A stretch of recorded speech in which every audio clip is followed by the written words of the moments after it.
acompañar en las filas de adelante para tener una dinámica más intensa. Muchísimas gracias.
Buenos días, muy buenos días. Les quiero dar la bienvenida este día viernes a este auditorio.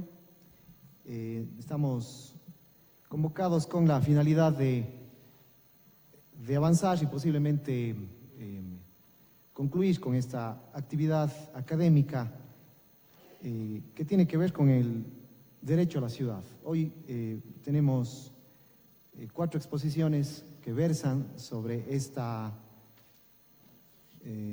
categoría, sobre esta preocupación, y para mí la verdad es un verdadero gusto y espero estar a la altura de esta mesa de expositores.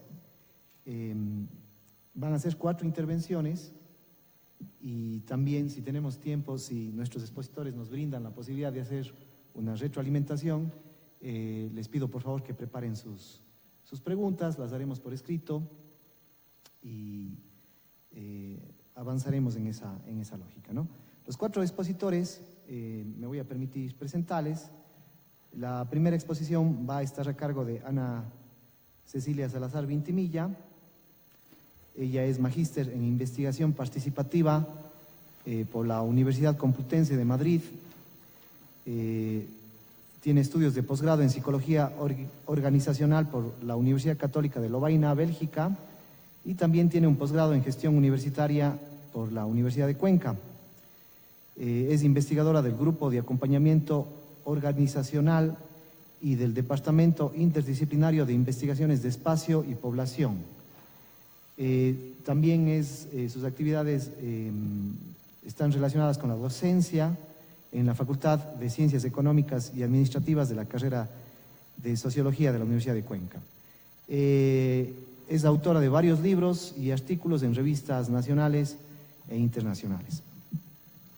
También en segundo orden de intervención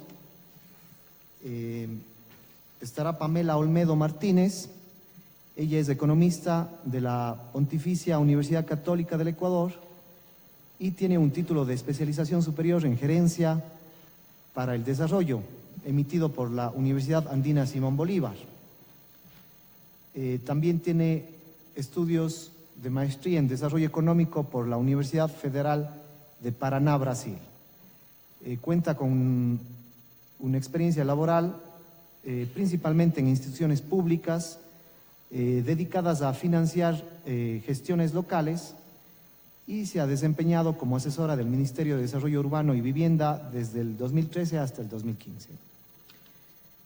Actualmente es investigadora del CITE, un grupo de investigación que se enfoca principalmente en medición de indicadores urbanos y gestión de proyectos para la gestión local con cooperación internacional. Seguido tendremos una exposición a 2 voces de Carla Hermida Palacios y Carlos Espinosa. Carla es arquitecta, docente e investigadora de la Universidad de La Salle en Cuenca, Ecuador. Es doctora en Arquitectura y Estudios Urbanos por la Universidad Católica de Chile y máster en Arquitectura por la Universidad de Kansas. Actualmente es coordinadora de investigaciones de la Facultad de Diseño, Arquitectura y Artes de esta casa que nos acoge en este evento. Sus intereses de investigación son temas de ciudad, enfocados principalmente en la movilidad urbana. En los últimos años ha dirigido y coordinado proyectos de investigación que tienen esta relación entre la planificación urbana y la movilidad, con un enfoque en ciudades intermedias. Entre ellos se destacan movilidad y urbanismos, diálogos y monólogos, el caso de Cuenca, Ecuador, estudio de los patrones de movilidad de ciclistas y peatones para una movilidad sustentable, el plan maestro para el área de influencia del tranvía en Cuenca en los tramos de las avenidas España y Américas. De estos proyectos se han desprendido varias publicaciones y ponencias a nivel nacional e internacional. Carlos Espinosa es arquitecto por la Facultad de Arquitectura de la Universidad de Cuenca desde 1999. Ha realizado varios estudios en la Universidad Politécnica de Cataluña, Barcelona, España, en el programa Factores Sociales e Históricos del proyecto. También ha realizado un diplomado en Proyecto Urbano en la Universidad de los Andes, en Colombia. Él ha participado en proyectos urbanos de renombre e importantes para la textura de la ciudad y ha sido merecedor de premios y menciones en estas actuaciones. En el ámbito del proyecto arquitectónico ha diseñado proyectos de restauración, readecuación, intervención urbana, vivienda multifamiliar y equipamiento. También dentro del ámbito urbano, sus principales intereses se concentran en la ciudad y las formas de gestión de la misma, destacándose la dirección del plan maestro del área de influencia del tranvía de Cuenca en las avenidas de España y Américas. Y finalmente, para cerrar esta mesa, nos acompañará la arquitecta María Augusta Hermida. Ella es profesora principal a tiempo completo de la Facultad de Arquitectura y Urbanismo de la Universidad de Cuenca, doctora en Arquitectura por la Universidad Politécnica de Cataluña y actualmente directora del Grupo de Investigación Ciudades Sustentables, YACTALAF, en donde coordina diversas redes nacionales e internacionales de investigación. También ha participado como conferencista invitada a nivel nacional e internacional con sus objetos de investigación. Actualmente es directora de varios proyectos de investigación a nivel de pregrado y posgrado. También es autora de una nutrida lista de publicaciones en el tema de la arquitectura y la ciudad. El enfoque principal de sus investigaciones se relacionan con el diseño urbano arquitectónico y la sostenibilidad de las ciudades latinoamericanas. En el ámbito profesional es fundadora de Durán Hermida Arquitectos Asociados, en donde ha ganado varios premios por su arquitectura. Les quiero dar la bienvenida y también muchas gracias al auditorio por esta presencia y vamos a empezar con este diálogo sobre el derecho a la ciudad. Empezamos, por favor, con Ana Cecilia Salazar, por favor. ¿Sí? Claro. Con este le pasa. Con este le pasa. ¿Hacia dónde apunto? ¿Ah? Ahí. Ya, ahí, listo. Buenos días, amigos y amigas, y buenos días sobre todo a la mesa que me acompaña. Realmente tengo el privilegio de contar con compañeros que efectivamente desde hace algún tiempo están dedicados al estudio de la ciudad. Y lo más rico de esto es que lo hacemos desde dos entradas científicas, desde lo técnico y desde lo social. Tenemos aquí 3 arquitectos y 2 del área social, así que espero que de alguna manera tengamos esta complementariedad para que la jornada de hoy en la mañana sea de lo más provechosa.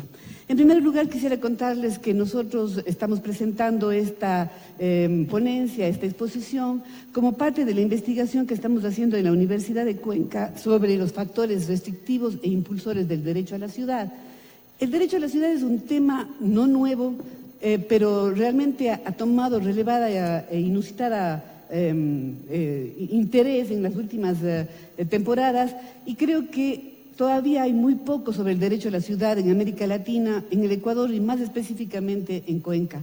Le saludo al concejal Orellana, al único concejal que yo le he escuchado hablar del derecho a la ciudad, y por eso un saludo especial, Carlos. Y también quisiera decir que en la Universidad de Cuenca este interés sobre el derecho a la ciudad es efectivamente uno de los últimos temas de investigación que estamos haciendo. Y queremos hacerlo, en el caso de nuestro proyecto, a partir de lo que es la sociología urbana crítica y desde el análisis, en el caso de este proyecto nuevamente, desde lo socioespacial, lo sociopolítico y lo sociojurídico.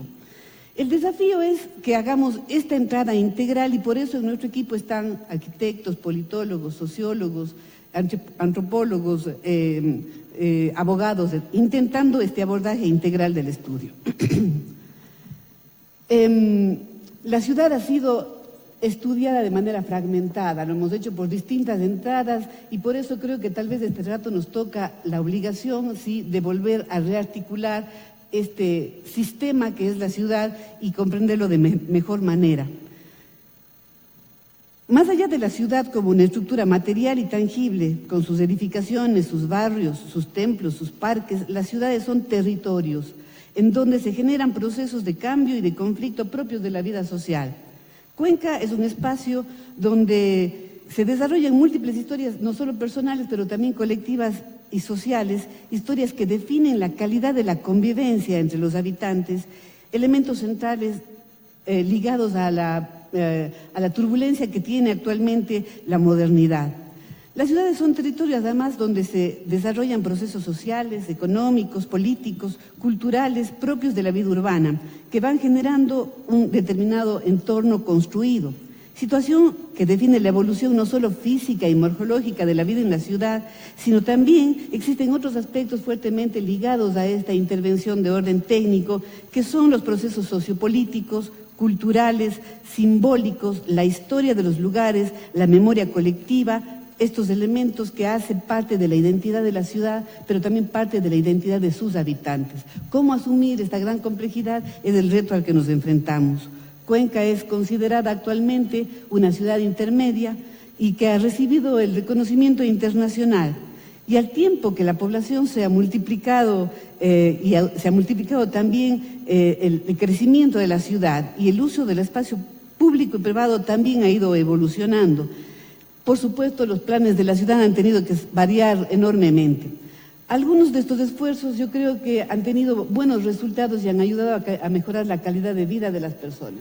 Pero muchos otros creo que han ayudado a un aspecto bastante negativo en referencia al derecho a la ciudad, lo cual es la especulación inmobiliaria y la segregación socioespacial. Nosotros queremos abordar la investigación del derecho a la ciudad entendiéndole a la ciudad como un bien común, es decir, que nos pertenece a todos por nuestra dignidad y como un proyecto ético a través del uso, la ocupación y la transformación que queremos nosotros proponer para intervenir en ella, para hacer efectiva esa manifestación del habitar en el sentido del que hablaba Heidegger, es decir, no solo como alojarse, pero también como una manifestación misma de la vida. Por otro lado, otro de los autores que nosotros hemos tenido presentes en nuestra investigación es Jordi Borja. Él habla de que esta preocupación por el derecho a la ciudad es una preocupación política, es una clave interpretativa y crítica para expresar el déficit de ciudadanía. Y en consecuencia, el derecho a la ciudad es también la base de una estrategia para hacer efectivos los derechos que configuran ese derecho a la ciudad. Esto es complicado, porque efectivamente el concepto de derecho a la ciudad suele presentarse como muy abstracto. ¿Qué mismo significa el derecho a la ciudad? ¿A qué nos referimos cuando hablamos de él? Todos los derechos ciudadanos necesarios que se deben cumplir, ¿no es cierto?, a la vez son interdependientes y dependen de las políticas públicas que se definan, se implementen y se concreten y de la participación activa de los ciudadanos, dice Jordi Borja. En este sentido, el ejercicio de la ciudadanía, como hemos evaluado en otras investigaciones al interior de la misma universidad, ha sido en el último tiempo un ejercicio, a nuestro modo de ver, un ejercicio frustrado de una ciudadanía activa, porque lo hacemos en un contexto en donde la institucionalidad ha secuestrado la participación ciudadana, la ha burocratizado, El nuevo marco político ecuatoriano en referencia a este tema levantó muchas expectativas sobre la posibilidad de involucrar a la población en un proceso activo y legítimo de participación para la definición de las políticas públicas. Sin embargo, podemos comprobar que la participación cada vez es menos un derecho y más una concesión, resultado de una democracia que en realidad se ha reducido a la definición que legitima las decisiones más bien de los gobiernos, generando distanciamiento entre las expectativas iniciales y lo que es la realidad actual. La desmovilización frente a esta situación se convirtió en un desencanto, el desencanto en una frustración y la frustración en escepticismo. Esto, para quienes estudiamos la política, es muy grave. Llegar a niveles de desconfianza y de falta de credibilidad en los mecanismos, en los espacios y en las posibilidades de incidir sobre nuestro hábitat cercano es realmente preocupante. Y por eso creemos que hablar del tema del derecho a la ciudad es una nueva oportunidad para dinamizar, para reanimar las dinámicas organizacionales y exigir el cumplimiento de nuestros derechos.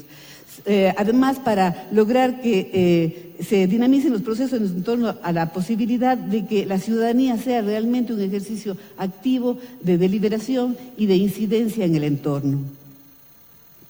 En este sentido, el derecho a la ciudad se plantea, según David Harvey, como el ejercicio político y consciente de nuestro habitar. Derecho no solamente a ocupar el espacio, pero también a transformarlo. La ciudad no es simplemente un mecanismo físico de construcción y un resultado artificial. Las ciudades son producto deliberado de un diseño previamente planificado. Lefebvre propone entender a la ciudad como un objeto real y advierte que la ciudad perdió ese carácter de valor de uso en donde se desarrollaban las actividades de la población para el bienestar de cada una de sus familias y se ha convertido sobre todo en el valor de cambio. Y esto es un instrumento de reproducción del capital. Esto es lo grave y lo central del derecho a la ciudad si es que hablamos desde la sociología urbana crítica, es decir, el eje del poder.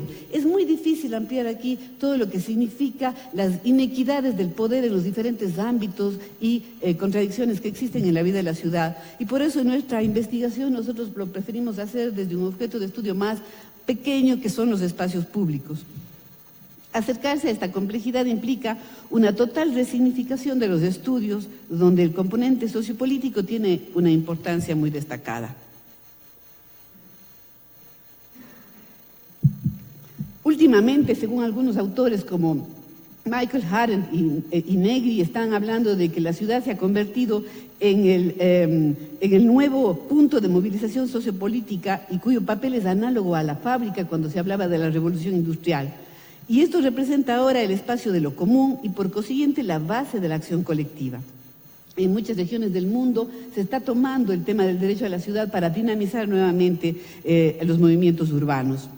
Las ciudades son construcciones humanas y tal como se propone una, se puede proponer otro diseño de las ciudades. Y por eso creemos que ahí está la acción política en función de lo que significa conocer, identificar las necesidades, usar la ciudad en beneficio de la población y transformar esos espacios. El poder del capital nos ha quitado a las personas del derecho a la ciudad. Por ello, la necesidad de entender este derecho como un proceso de transformación orientado a reconfigurar la vida humana. Y hablo del capital en la medida en que vemos y somos testigos de cómo efectivamente los ciudadanos, que somos los que hemos construido la ciudad y al mismo tiempo esta ciudad nos define y nos construye, ¿no es cierto?, estamos sometidos a construir o a vivir en ciudades en donde están las lógicas del capital, de las empresas inmobiliarias, el beneficio de ciertos sectores empresariales, además con las correas del poder al servicio de ellos, ¿no es cierto?, las que convierten las ciudades en esta clase de modelo. El ciudadano contemporáneo es heredero de una ciudad moderna sometida al mercantilismo del hábitat. La crisis se manifiesta en la deshumanización del espacio y la fragmentación de la ciudad, lo que la desintegra y arranca el sentido de su existencia. Necesitamos preguntarnos cómo estamos viviendo en nuestras ciudades. Poco a poco nos vamos acostumbrando a las incomodidades, a las distancias, a los escasos espacios públicos, a las calles llenas de autos, etc. Esto se debe a que las ciudades han sido pensadas y construidas aplicando criterios abstractos, neutrales, normales que sin embargo obedecen a visiones muy reducidas. Nos lleva a pensar que el urbanismo, que es un tema tan importante, y aquí con mucho respeto a mis compañeros técnicos, a veces ha sido reducido únicamente a una disciplina técnica, y creemos, junto con los autores que hemos estudiado, que el urbanismo es sobre todo político.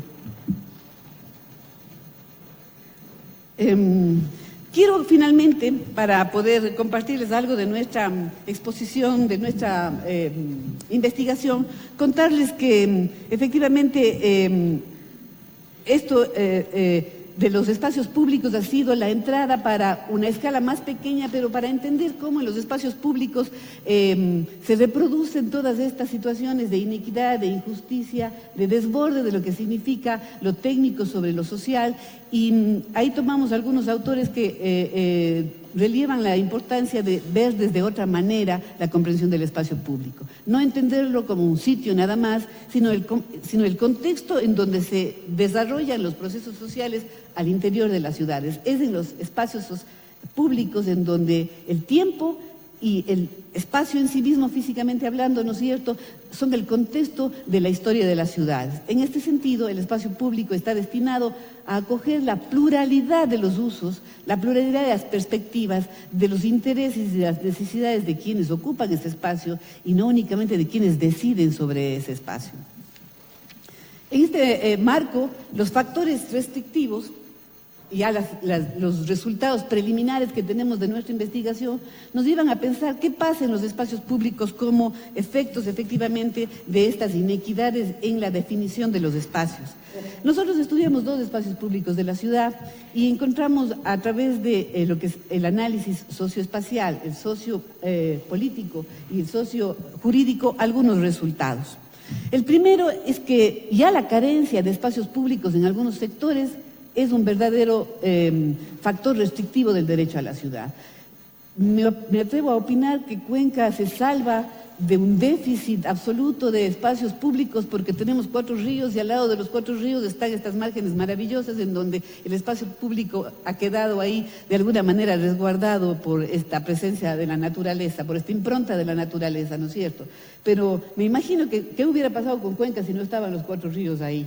Si es que no habían estas vertientes de agua, estos canales de agua que de alguna manera nos daban estos espacios de naturaleza. En Cuenca hay muy pocos espacios públicos y peor espacios verdes como los que acabamos de citar. Entonces ya el no existir espacios públicos es un factor restrictivo del derecho a la ciudad.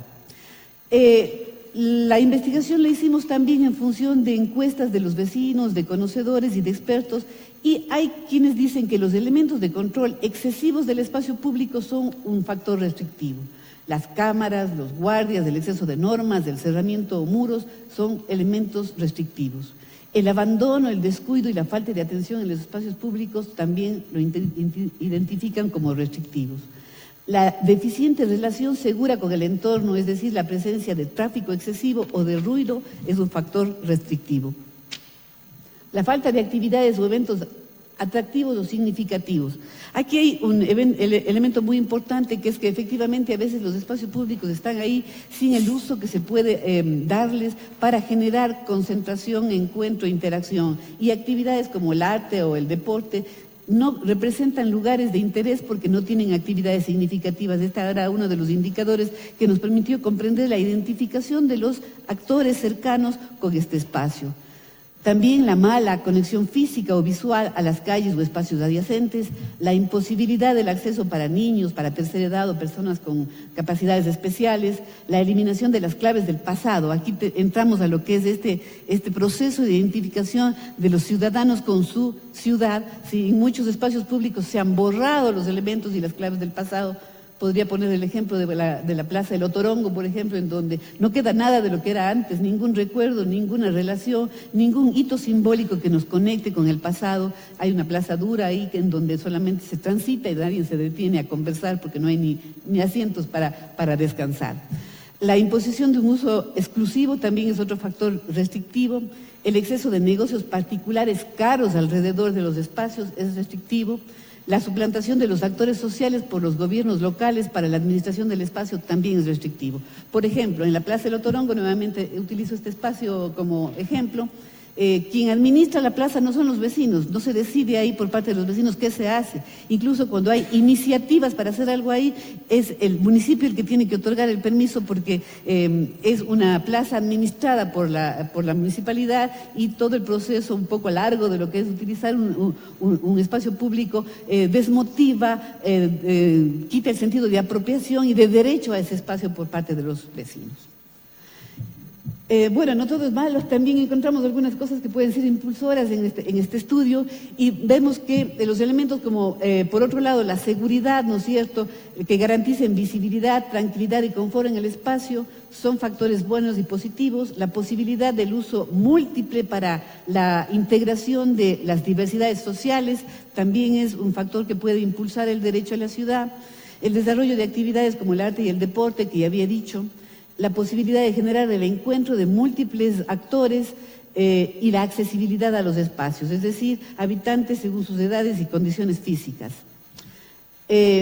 Uno de los elementos más dinamizadores del derecho a la ciudad es esta reconstitución del tejido social, en torno a manejar algo que es público y que por ser público es de pertenencia de los ciudadanos, de los habitantes de los barrios y de los sectores en donde están los espacios públicos. Mientras más posesión y posibilidad tienen de proponer, incidir sobre ese espacio, más involucramiento hay de la ciudadanía para activar el uso de ese espacio. Entonces, si la administración del espacio está a cargo de los vecinos, esto puede ser un factor desencadenante del derecho a la ciudad. La conservación de elementos de la historia y de la memoria colectiva, el diseño amigable con la naturaleza, los elementos que proporcionen complejidad espacial como la imaginabilidad, la conexión dentro del espacio, no necesariamente impulsan el uso del mismo, la normatividad que promueve el sentido de cuidado de lo público.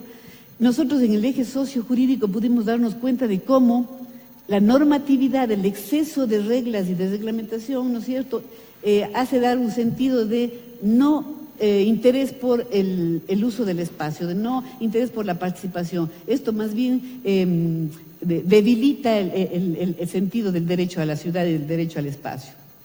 Y la posibilidad de proponer transformaciones en el espacio también es un impulsor del derecho a la ciudad. Bueno, finalmente, conclusiones muy generales y preliminares, si me regalan 2 minutos más, ¿sí?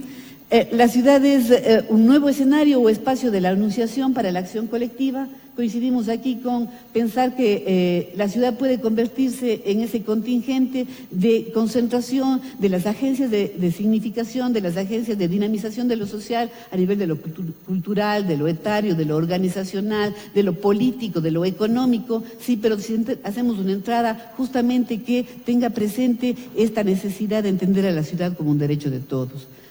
No existe un concepto general del derecho a la ciudad. Hemos creído pertinente y honestamente creemos que el derecho a la ciudad es más bien el que se debe aplicar según el contexto y la realidad de las ciudades. No se puede estandarizar el concepto del derecho a la ciudad. El diseño de los espacios públicos aún sigue siendo decidido en el marco de la institucionalidad pública y por lo tanto no hay mayor implicación de los actores sociales.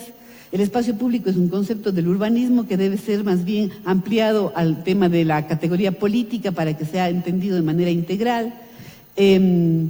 Mientras más normas hay, más difícil es el ejercicio del derecho a la ciudad. El derecho positivo y la burocratización de la participación ciudadana restringen el derecho a la ciudad. Se ha diluido el sentido de pertenencia en los espacios y se ha debilitado los vectores de la lucha social. Yo siempre comento que es muy difícil ahora decir a qué barrio pertenecemos porque se ha roto esa relación ciudadano, habitante, territorio y el sentido de pertenencia a un territorio. Las municipalidades a veces suplantan la agencia social de los sectores urbanos, impidiendo que estos se dinamicen en torno a sus derechos. Bien, con eso lo único que quisiera decir es que estamos en un punto de definición trascendental. O seguimos creciendo como una ciudad en la lógica de la mayor parte de ciudades de América Latina hacia modelos donde se destruye lo esencial para construir lo superfluo, o nos animamos a asumir más bien una decisión de resistirnos a estos modelos y optamos por un proceso de crecimiento más armónico con los seres humanos, con la naturaleza y con las necesidades que tenemos quienes habitamos en estas ciudades. Creo que la ciudad como bien público y proyecto ético implica la posibilidad de soñar y de construir un imaginario de la ciudad en la que queremos vivir. Gracias por su atención.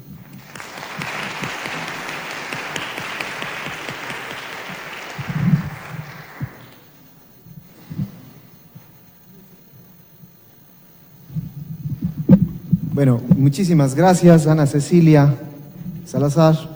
Agradecemos tu participación que nos ha permitido observar y evaluar esta forma fragmentada, tradicional de ver la ciudad y posiblemente desde el derecho de la ciudad, un campo que hay que construirlo, podamos nuevamente unir esta estructura física con estos otros componentes no físicos, sociopolíticos, que nos van a permitir tal vez encontrar mejores posibilidades para nuestras ciudades.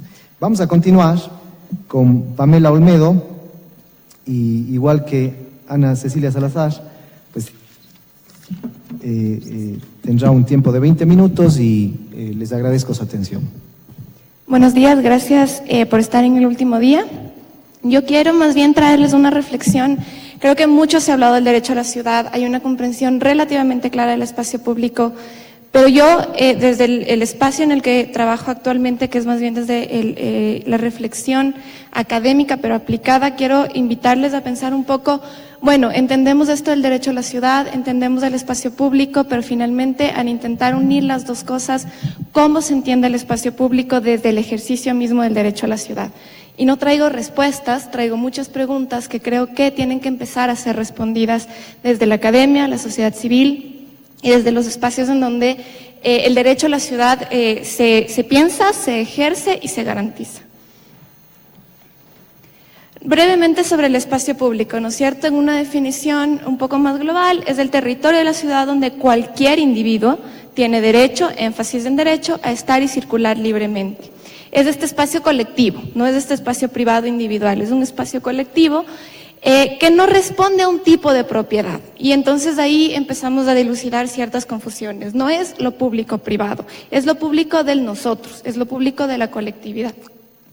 Y se caracteriza especialmente por el grado de acceso que tengas al espacio público y ausencia de restricciones. Y esto es muy importante para entender ciertos conflictos que se generan alrededor del espacio público. Se puede entender el espacio público más allá de lo físico, más allá de la plaza, el parque, el malecón, como un conjunto de 3 dimensiones que interactúan al mismo tiempo. Tiene una dimensión física, elementos tangibles, la armonía con la naturaleza, la construcción, las bancas, la plaza, la pileta. Tiene una dimensión social, es decir, que es un espacio que efectivamente convoca al encuentro de los individuos, a la comunicación, tiene representaciones históricas, tiene representaciones culturales, y es un espacio político porque permite la expresión libre, porque acoge las manifestaciones y porque es el espacio y el escenario de muchas luchas ciudadanas. Estas 3 dimensiones pueden definir al espacio público desde una concepción del derecho a la ciudad. Voy a explicar más adelante por qué. El modelo de urbanización, eso lo sabemos, un modelo de urbanización acelerado que se caracteriza por la construcción del no espacio. Es decir, este modelo disperso, este modelo que genera segregación, este modelo que expulsa a la población de los centros atendidos y las manda a las periferias, ya sea por un costo del suelo que no pueden acceder o ya sea porque buscan una mejor calidad de vida que en los centros urbanos se ha perdido. Estos modelos más dispersos generan estas brechas entre los puntos de densidad poblacional caracterizados como los no espacios. Y ayer un poco en el tema de economía urbana lo vimos. ¿Qué son? ¿Tienen utilidad ambiental, paisajística? ¿Se ocupan? ¿No se ocupan? Y en torno a ellos surgen nuevos conflictos. ¿De quién son? ¿A quién pertenecen? ¿Hay que densificarlos? ¿Hay que protegerlos? ¿Hay que respetarlos? Entonces, los nuevos espacios de uso colectivo, esta nueva noción o esta noción más popularizada del espacio público son los puntos turísticos, las plazas a las que vamos para convocarnos de vez en cuando, para el ocio. Ya no es el espacio común, son puntos específicos a los que podemos ir porque nos han habilitado el espacio para hacerlo, porque nos han puesto una banca, nos han puesto una cafetería, pero ya no es este espacio de continuidad entre la sociedad. Y ahí es lo que Jordi Borja llama la crisis del espacio público, ¿no? A raíz de este modelo de urbanización discontinua del que hablo, y en donde se hace cada vez más evidente el cumplimiento de la teoría de las ventanas rotas. Un espacio descuidado que se continúa descuidando, un espacio que en algún momento tuvo un uso, que cambió su uso y que por lo tanto se dejó de ir o que ya no nos convoca o que es estéticamente muy bueno, pero que no nos da la posibilidad de permanencia. Entonces, frente a esta crisis, ¿cuáles son las alternativas? El orden. Y el orden viene generalmente a través de normativas, de ordenanzas, la gestión municipal. Usted está dañando este espacio, yo le pongo una reja, le pongo un horario, ya no puede entrar cualquiera y ya no puede hacerlo a cualquier hora porque vienen en la noche, hacen ciertas actividades, destruyen el espacio. Sin embargo, si el espacio público se caracteriza por su accesibilidad, el poner horarios y rejas, ¿en qué lo convierte? Pasa exactamente lo mismo con las urbanizaciones. Y entonces la otra alternativa es tal vez el repensar los modelos de urbanización, los modelos de desarrollo social, los modelos que también hablábamos ayer en las ponencias de consumo. Este modelo de consumo, no importa, no pienses, consume, solo haz. No importa lo que está pasando en paralelo, solo ocupa, usa, consume. El repensar es tal vez la mejor alternativa para la crisis del espacio público y para el ejercicio del derecho a la ciudad. Brevemente sobre el derecho a la ciudad, Anita nos ha hablado mucho del tema, entonces me ayudó adelantando el tema. Pasa del efebre de los 60, viene a América Latina con los movimientos sociales y ese es tal vez el punto clave de por qué hablamos hoy en día del derecho a la ciudad. No es solamente un concepto, es una bandera de lucha de muchos movimientos sociales que además han tenido trascendencia a lo largo del tiempo. Ha sido una lucha permanente, difícil, que ha trascendido hasta reconocer la Carta Mundial por el Derecho a la Ciudad, pero lo dije también ayer en una de las reuniones que hubo, esto es un derecho constitucional, artículo 31 de la Constitución del Ecuador. No es solamente un paradigma inventado, es un derecho que nosotros, particularmente como ecuatorianos, tenemos y muchos no sabemos. Este concepto o paradigma cobra auténtico sentido cuando somos capaces no solo de entender el derecho a la ciudad, sino de materializar a la gestión de las ciudades en las que vivimos. Si el derecho a la ciudad es, como a mí me gusta definirlo, el derecho a ser quien soy en la ciudad en la que vivo, no en la que nací, en la que vivo, el derecho a ser quien yo sea, esto tiene sentido cuando lo entiendo y lo materializo. Y cuando en la gestión de la ciudad en la que estoy, yo efectivamente siento que yo, siendo quien sea, la puedo habitar, siendo mujer, hombre, siendo niño o anciano, siendo un ponquero o un rockero, quien sea, porque el derecho a la ciudad aplica a todos, es universal. Y finalmente, en este sentido, se vuelve en una guía y en una orientación para la gestión de las ciudades. Es un paradigma que se aterriza a la gestión de las ciudades cuando hacemos ciudades desde el ejercicio del derecho a la ciudad. También tiene dimensiones, tiene una dimensión física, el derecho a la ciudad no se cumple sin saneamiento, sin agua potable, sin vías, sin carreteras, sin edificaciones correctamente construidas. Tiene una dimensión social, el derecho a la ciudad no se cumple si no hay el espacio para relacionarnos con las otras personas, si no tenemos la forma de ser inclusivos, de ser abarcativos, de aceptar las diversidades. Sin eso no hay derecho a la ciudad. Y hay una dimensión política porque el derecho a la ciudad no se ejerce si no hay participación ciudadana adecuada y correcta. No levanta manos, sino en la que yo soy parte de la ciudad en la que estoy construyendo. Estas tres dimensiones son las que de alguna forma aterrizan el derecho a la ciudad porque son las tangibles en la ciudad. Ya no es solamente este paradigma, es yo tengo derecho a beber agua de calidad, yo tengo derecho a estar en una plaza sin que me excluyan y yo tengo derecho a participar de las decisiones políticas que se toman en mi ciudad. Y entonces, ¿cómo juntamos estos dos grandes temas, el derecho a la ciudad y el espacio público? Son parecidas pero no son iguales. Las tres dimensiones del derecho a la ciudad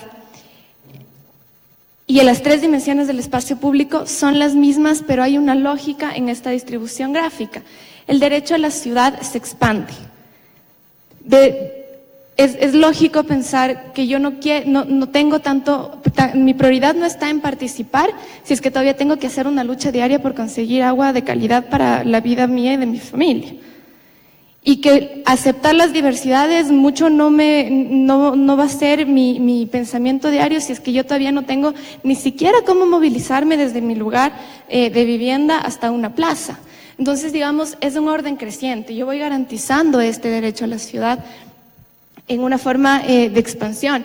En el espacio público, en cambio, estos tres aspectos interactúan, porque puede ser una plaza linda y no tener lo social o político, puede ser una plaza linda que acoge con eventos a las diversidades, o puede ser una plaza no tan linda, pero que las diversidades tienen derecho a expresión.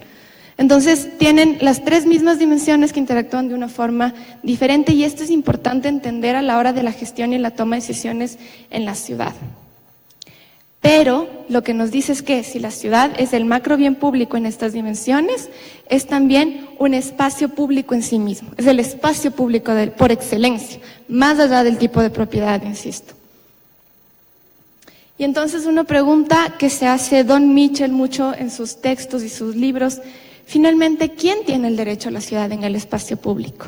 Porque en el ámbito de estas dimensiones de la ciudad se generan muchos conflictos que luego también se manifiestan en el espacio público.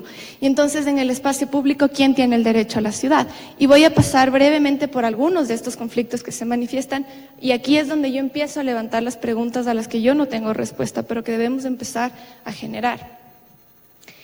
La ciudad tiene disputas, es un espacio de conflicto, y entonces como se producen en estas dimensiones que les digo, y en la resolución, en el acontecimiento de estas disputas, es que empezamos a entender el espacio público más allá de las plazas, más allá de los parques, sino como justamente la manifestación del macrobien público que es la ciudad. Por ejemplo, en la protección, les hablaba yo de los parques y plazas. Vemos que se deterioran. ¿Qué empezamos a hacer? Le ponemos cercas, no se ve tan claramente, este parque tiene unas cercas. Un ejemplo emblemático es el Malecón 2000, también lo hablábamos ayer en una de las mesas, ¿no? ¿Qué espacio público es? Si es que yo tengo rejas, tengo seguridad permanente para que cuando hay un indeseado lo retiren. Si es que yo tengo horarios y yo no puedo ir a la plaza a las 8 de la noche, entonces, ¿de quién es el espacio público? ¿De quien lo quiere proteger o de quien lo quiere usar? Si yo tengo el derecho a la ciudad, si en mi derecho a la ciudad yo puedo caminar libremente y visitar los lugares libremente que quiero, ¿por qué me retiran el derecho a la ciudad con una reja? Finalmente, ¿de quién es el derecho a la ciudad en estos espacios públicos? Y el paradigma de la protección es muy importante. ¿Quién protege, cómo, cuándo y dónde un espacio público? En temas es uno de los mayores conflictos, justicia socioespacial, ¿no es cierto? Aquí tenemos el caso de una fotografía del barrio Reina de la Paz, de Parroquia de Yacao, un barrio que permanentemente sufre daños aquí en Cuenca. Permanentemente sufre daños cuando hay lluvias e inundaciones, y entonces, claro, vemos la calidad de las vías en este barrio. Esta es una fotografía de la Ciudadela Villanueva, Parque El Belén, en donde los ciudadanos se reunieron para rehabilitar este parque. Sin embargo, solamente pueden usarlo las personas que viven en esa ciudadela y no las que están afuera. Y entonces, si yo tengo el derecho a la ciudad en este orden expansivo de infraestructura social y política, ¿de quién es el derecho en este barrio y de quién es el derecho en este barrio? ¿Quién decide que en este barrio la gente viva sin infraestructura y en este barrio viva con infraestructura? Y esto es o no espacio público. ¿Por qué este sin infraestructura sí puede ser espacio público circulable libremente y este con infraestructura no, porque tiene rejas y tiene restricciones de uso? ¿Este es menos ciudadano que este ciudadano? ¿Este tiene menos derecho a la ciudad que este ciudadano? Entonces la ciudad y el espacio público se determinan también por la perpetuación de las inequidades, de quién accede y quién no accede, y de repente aquel que puede pagar por tener una mejor calidad de vida es el que ejerce su derecho a la ciudad y es el que hace uso correcto y efectivo de su espacio público. El que no puede pagar, ¿dónde queda? Solamente unos datos que hemos levantado de algunas de las investigaciones. Este es el coeficiente de Gini de 27 ciudades del Ecuador. Más allá de en qué posición está cada una, hay un orden ascendente. Lo único que esto nos indica es la brecha de desigualdad que existe a nivel de ciudades. Esto es un dato para espacios urbanos. La brecha que existe a nivel de ciudades. Y aquí tenemos un dato que nosotros estimamos con ortografía el porcentaje de la ciudad que vive en tugurios, caracterizado por la condición de la vivienda, pero también por segregación socioespacial. Y entonces, como ven, hay ciudades con altísimos porcentajes, generalmente están en la costa y en la Amazonía, y hay ciudades, entre las que se encuentra Cuenca de hecho, que tiene bajísimos porcentajes. Y entonces, una vez más, la brecha. ¿Por qué hay ciudades en las que hay tanta población tugurizada y tan poca? ¿Por qué hay esas diferencias si todos tenemos el derecho a la ciudad? Y aquí simplemente esta relación que cuanto mayor es la desigualdad, menor es el porcentaje de viviendas en tugurios. Ok, un poco deducible. ¿Cómo se traduce eso al espacio público? Si es que yo no, como que en el ejercicio del derecho a la ciudad, yo no garantizo que exista población en condiciones adecuadas, ¿por qué me sorprendo cuando esta población ocupa las plazas? ¿Por qué me sorprendo cuando esta población se hace sus viviendas debajo de los puentes, en las laderas, en espacios de riesgo? ¿Cómo, si yo no garantizo el ejercicio del derecho a la ciudad, luego espero que el espacio público sea limpio, sea libre, sea bien utilizado? Entonces, lo que sucede en el espacio público termina también siendo el resultado de las decisiones que se toman en torno al correcto ejercicio del derecho a la ciudad. Movilidad preferencial. En Cuenca, particularmente, 32% de la población se moviliza en auto, 4% en taxi, 1% en moto, 1% en bicicleta, 31% de la población se moviliza o camina, y el 31% tienen bus. Y entonces, ¿en dónde están las preferencias? Sí, vi. ¿En dónde están las preferencias? ¿A quién se le asigna el espacio público? El espacio público también son las vías.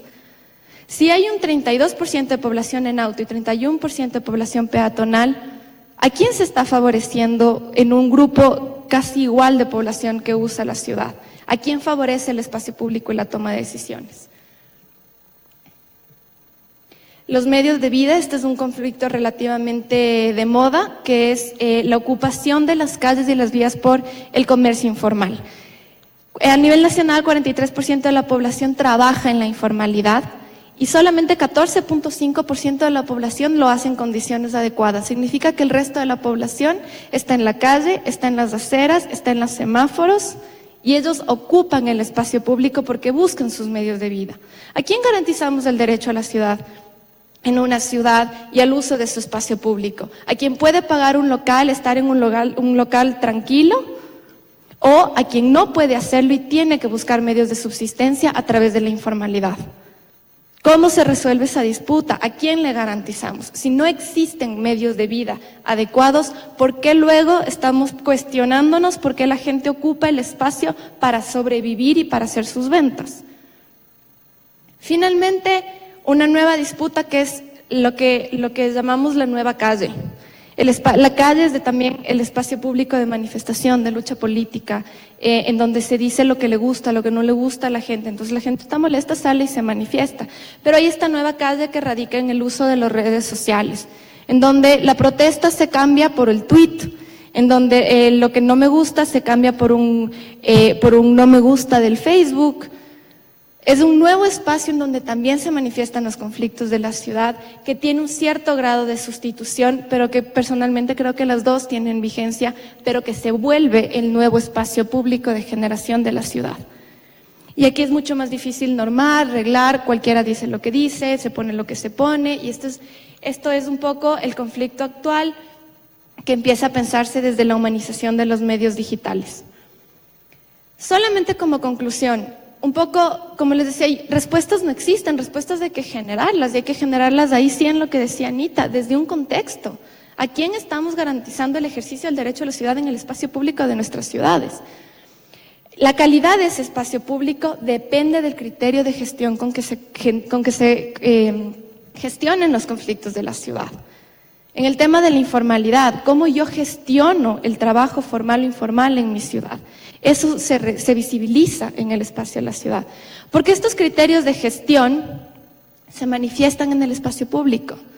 Porque si yo no garantizo vivienda adecuada, si yo no garantizo el acceso a medios de vida, a vivienda, a servicios, luego porque yo cuestiono que esta gente destruye el espacio público, cuestiono que esta gente venda en las calles, cuestiono que esta gente busque espacios de manifestación. ¿Cómo les expulso si es que no estoy garantizando su derecho a la ciudad? Y la resolución de estos conflictos son mejores cuando se asegura el cumplimiento del derecho a la ciudad. Es por eso que el derecho a la ciudad no es esta idea grande, sino que es un paradigma que se aterriza a la ciudad, que es trascendental a la hora de gestionar la ciudad y que es necesario empezar a incorporarlo en la gestión de la ciudad y de sus espacios públicos. Muchas gracias.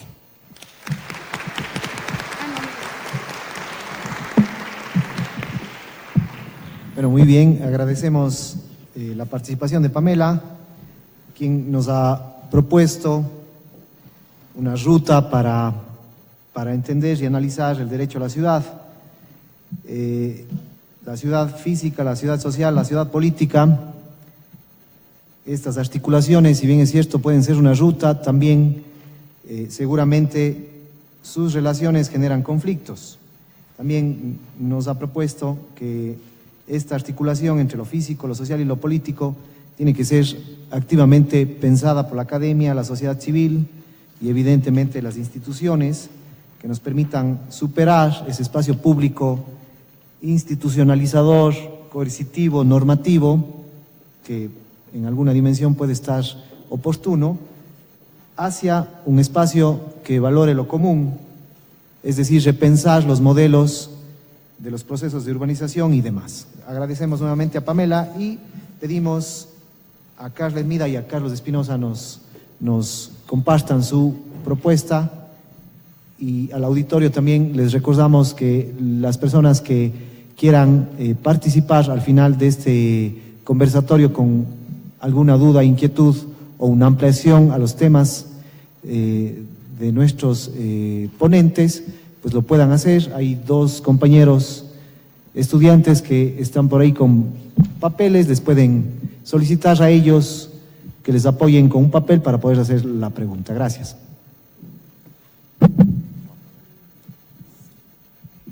No sé si nos pueden dar apagando la luz.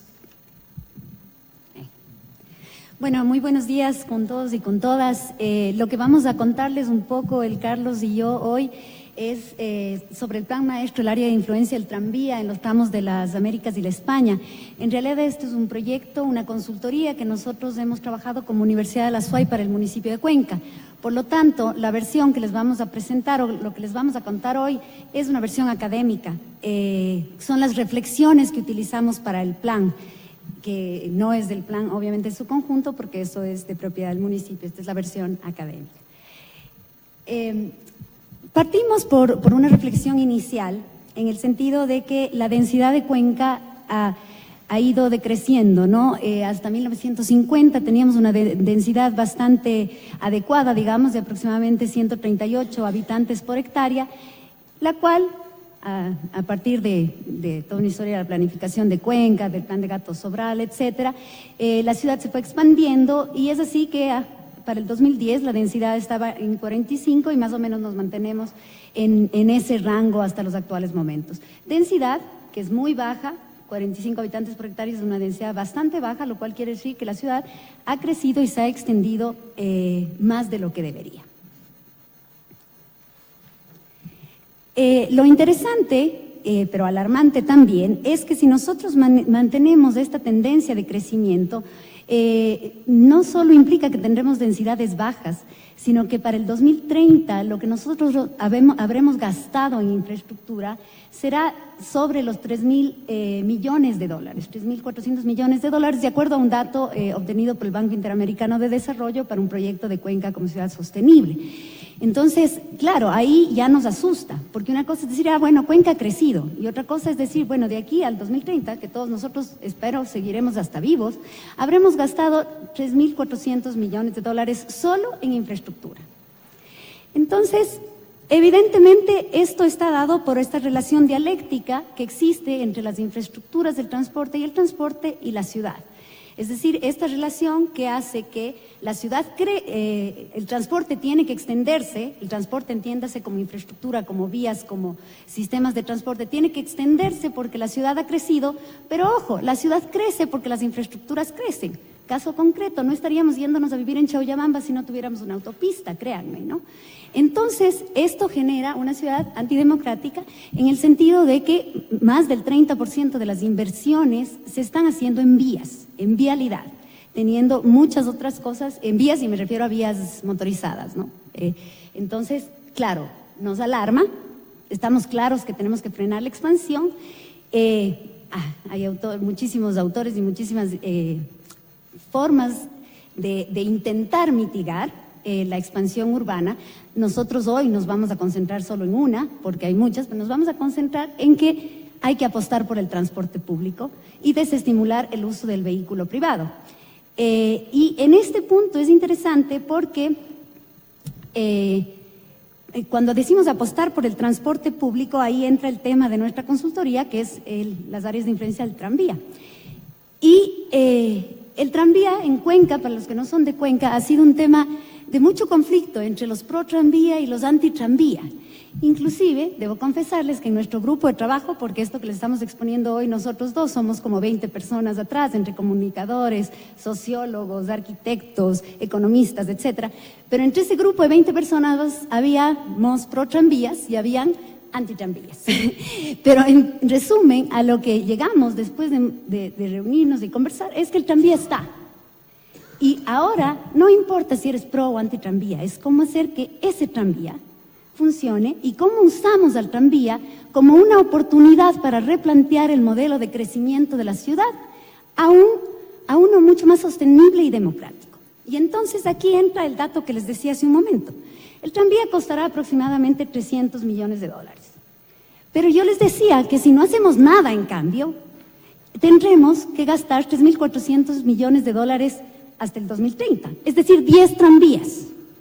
10 tranvías. Entonces, en este sentido, nosotros empezamos con estas reflexiones y para eso hicimos un análisis documental y bibliográfico, un análisis cartográfico y un análisis de percepción ciudadana. En el análisis documental revisamos planes de otras ciudades, revisamos bibliografías, revisamos teorías, revisamos los planes municipales, todos los planes municipales realizados en los últimos 5 o 6 años, experiencias de otras ciudades, etcétera.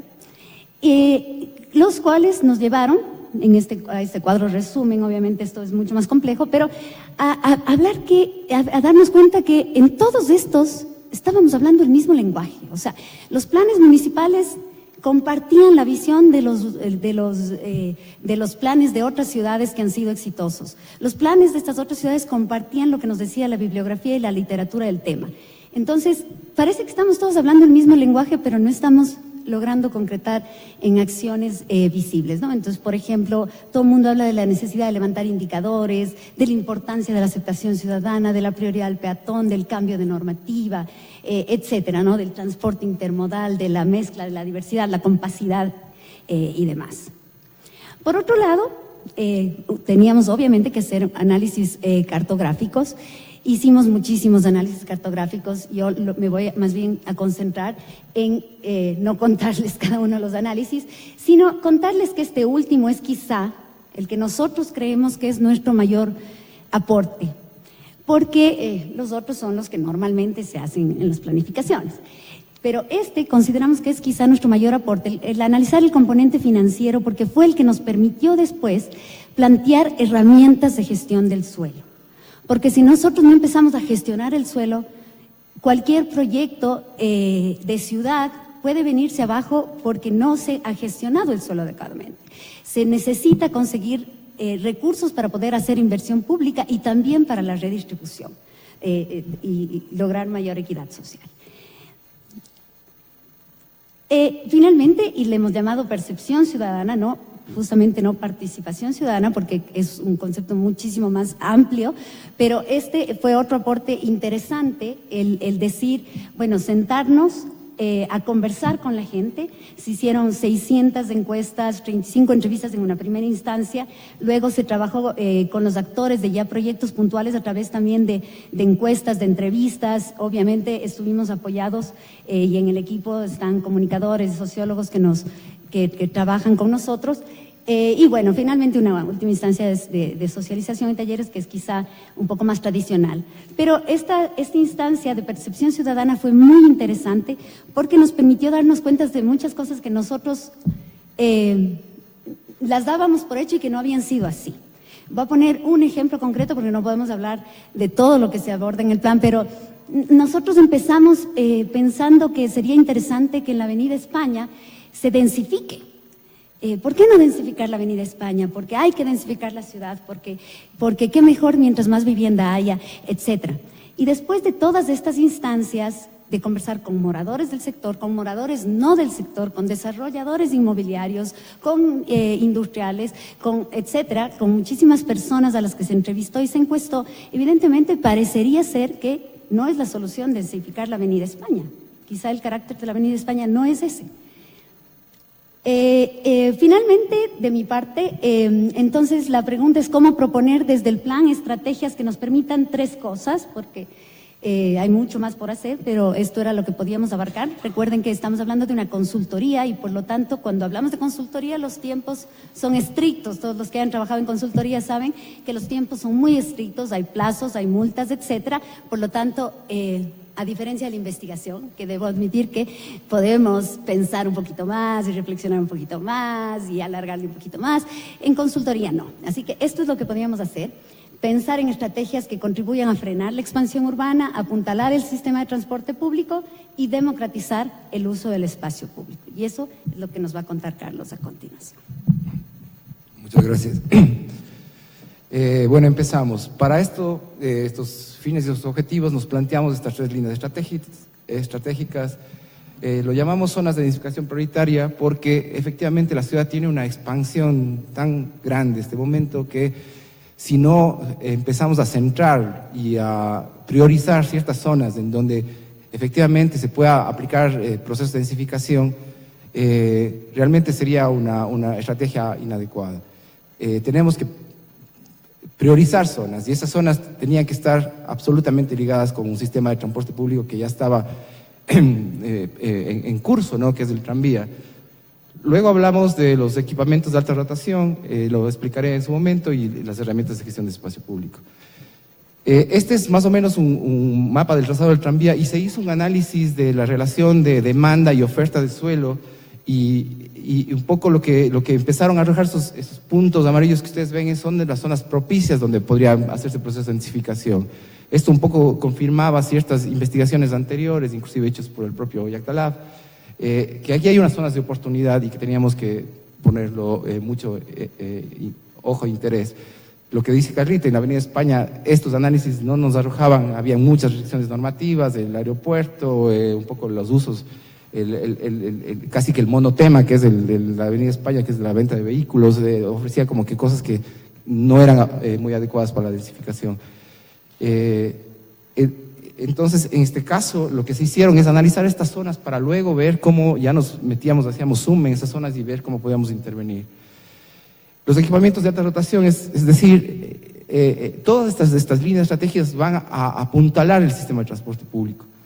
Lo que nosotros estábamos llamando es como, para que se entienda en términos comparativos, un punto de destino. Es cómo le metemos al eje del tranvía espacios donde generen alta afluencia. Entonces, debería repensar la ciudad, que el tranvía es una nueva centralidad.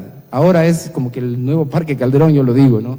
Y ahí deberían estar un poco las confluencias del equipamiento público más importante de la ciudad. Allá deberíamos apuntar, tendríamos que verlo, porque eso es lo que nos genera este espacio que ya está servido para la población, o por lo menos, al menos ya está la gran parte realizada, y eso nos permitiría tener accesibilidad.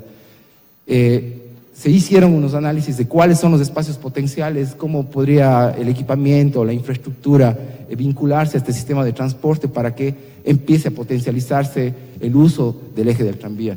Y ahí la Avenida España empezó a tener ya unas connotaciones importantes. Había zonas de oportunidad, había zonas que presentaban ciertas condiciones para proponer lo que nosotros estamos llamando espacios de alta rotación. Finalmente, y esta creo que es la parte más compleja y creo que lo que dice la Carla es la que más nos detuvimos, es encontrar herramientas de gestión del espacio público.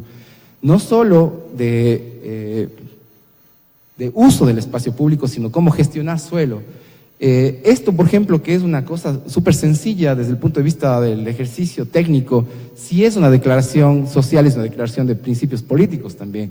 Si nosotros estamos haciendo un ejercicio de darle y devolverle la ciudad y el espacio al peatón, este ejercicio sencillo del viario, del reparto viario, y cómo nosotros planteábamos esas recuperaciones, obviamente apuntalados en el plan de movilidad, por supuesto, pero cómo recuperábamos ese espacio para el peatón y cómo tratábamos de hacer un ejercicio democrático, en definitiva, del uso del espacio público.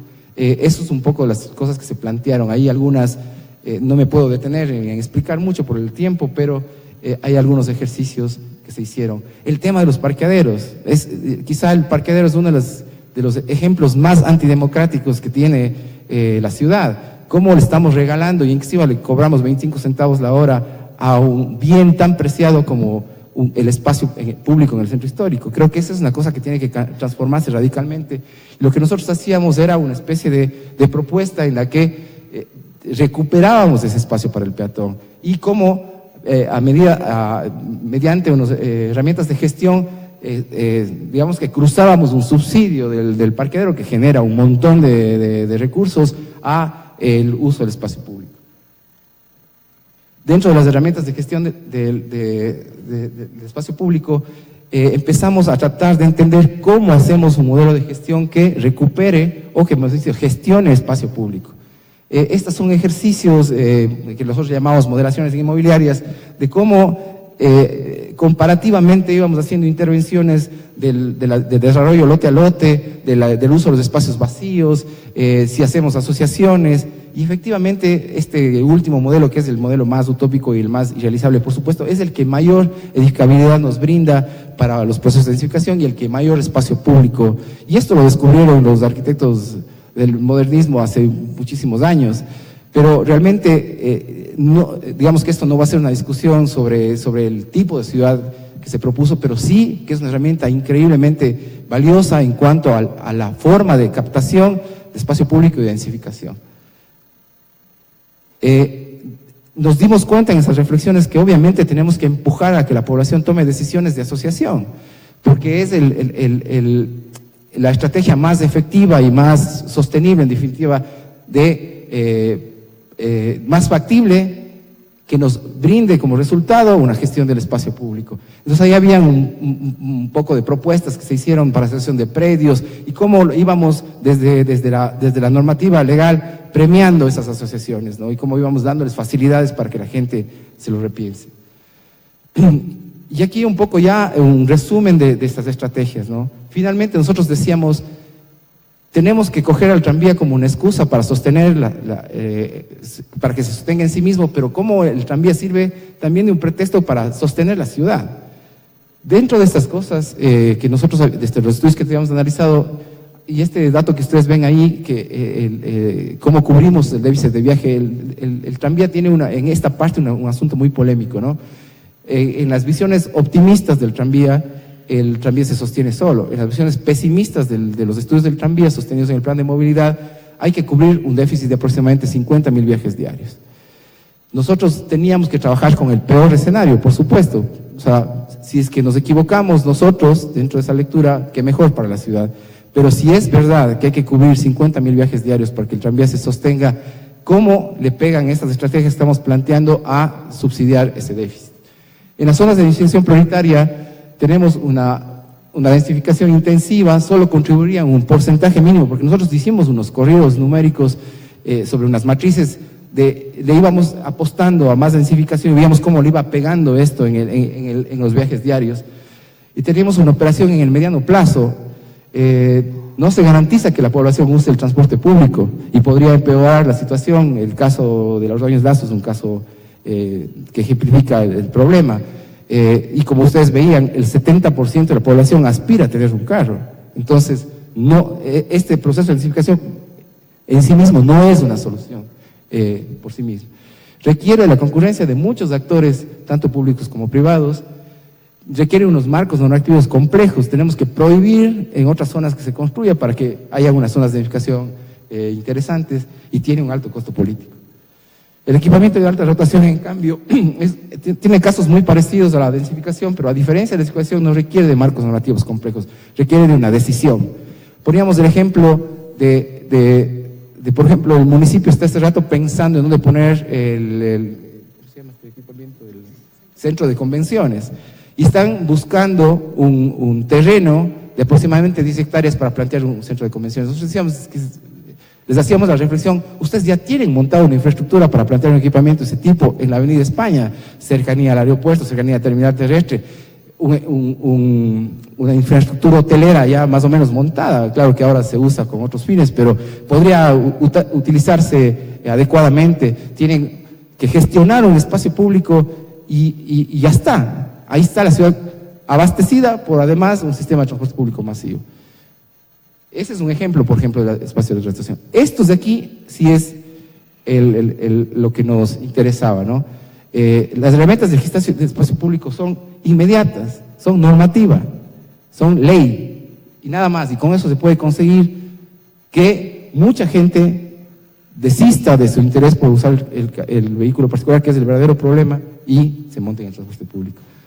Voy a ir rápido porque no tengo mucho tiempo. Estas son un resumen de las cosas que propusimos en la Avenida Las Américas, en la Avenida España, para irme a estos dos proyectos que vamos a pasar rápidamente. En la Avenida Las Américas, por ejemplo, se planteó esta intervención en el mercado del Arenal, que es un ejercicio ya, un ejemplo de lo que fue nuestro modelo de gestión y cómo pudimos conseguir, mediante una operación de gestión inmobiliaria, conseguir espacio público y que nos quede un proyecto de vivienda de interés social que un poco tenía que innovar. O sea, a la gente no le gusta, a la gente de ahí no le gustaba, nos decía la gente, estar en un edificio multifamiliar, que teníamos que hacer una cosa mucho más cercana a una casa y tuvimos que hacer este modelo que mezcle esa relación de barrio y densifique. Entonces propusimos una especie de edificio abierto que podía crecer con el tiempo, un crecimiento progresivo. Y esto en la Avenida de la España era una especie de ejercicio que planteaba esta gestión del equipamiento que estábamos hablando, como el centro de convenciones. Era una operación que vendía espacio comercial como una calle abierta, pero que gestionaba de esa misma operación, el propio municipio salía con el equipamiento, a cambio de normativa, que es lo que tiene el municipio a la mano. Como conclusiones, este momento el tranvía es una realidad con la que tenemos que convivir, más allá de cómo se le concibió y cómo se ha venido ejecutando. Es una realidad que tenemos que hacerle frente. El verdadero problema del que no se discute es la expansión desmedida de la ciudad y sus consecuencias en la sostenibilidad.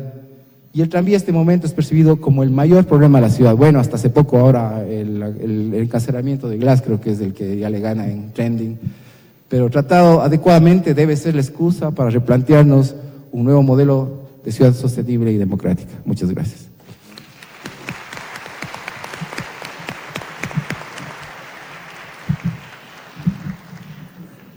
Bueno, muchísimas gracias a Carla Hermida y a Carlos Espinosa, quienes nos han compartido un ejercicio producto de un acercamiento entre la academia y la institución, dos discursos presentes en la ciudad. En esta consultoría establecen una metodología en donde esta metodología les permite observar cómo un flujo que posiblemente se está inyectando en esta ciudad tiene que ser aprovechado. Y se plantean una serie de propuestas estratégicas para aprovechar este flujo que todavía posiblemente esta ciudad de Cuenca no esté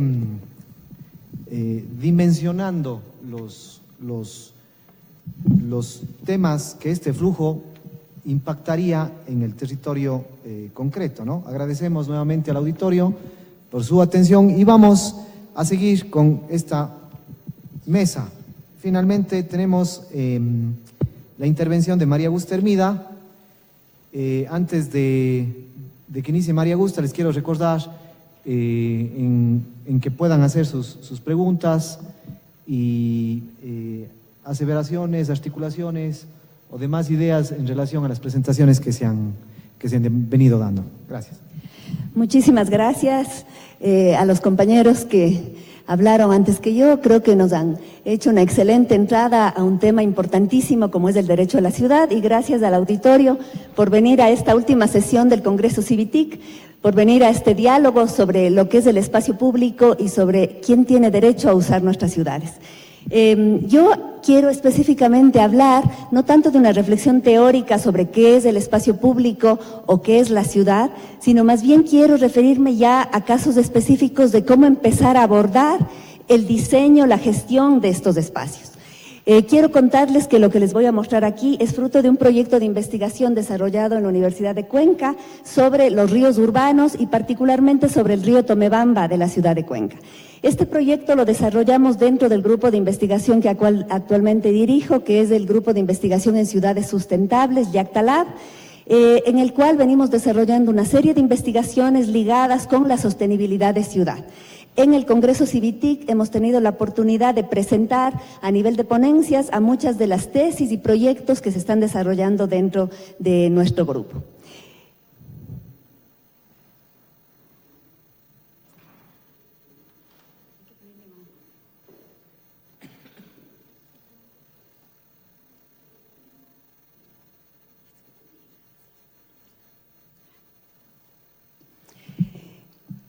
Sin duda, los cuencanos, para aquellos que no son de aquí, somos totalmente orgullosos de nuestros ríos.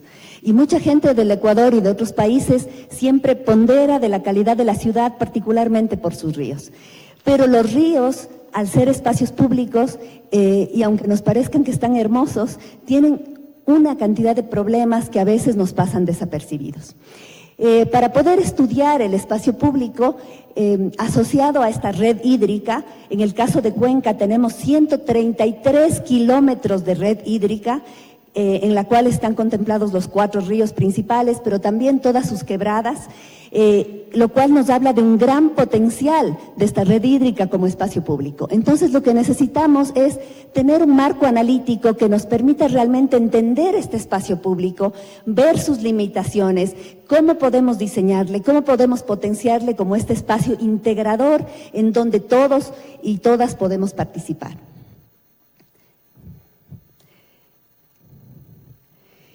Sin duda, las ciudades han estado totalmente ligadas a las fuentes de agua.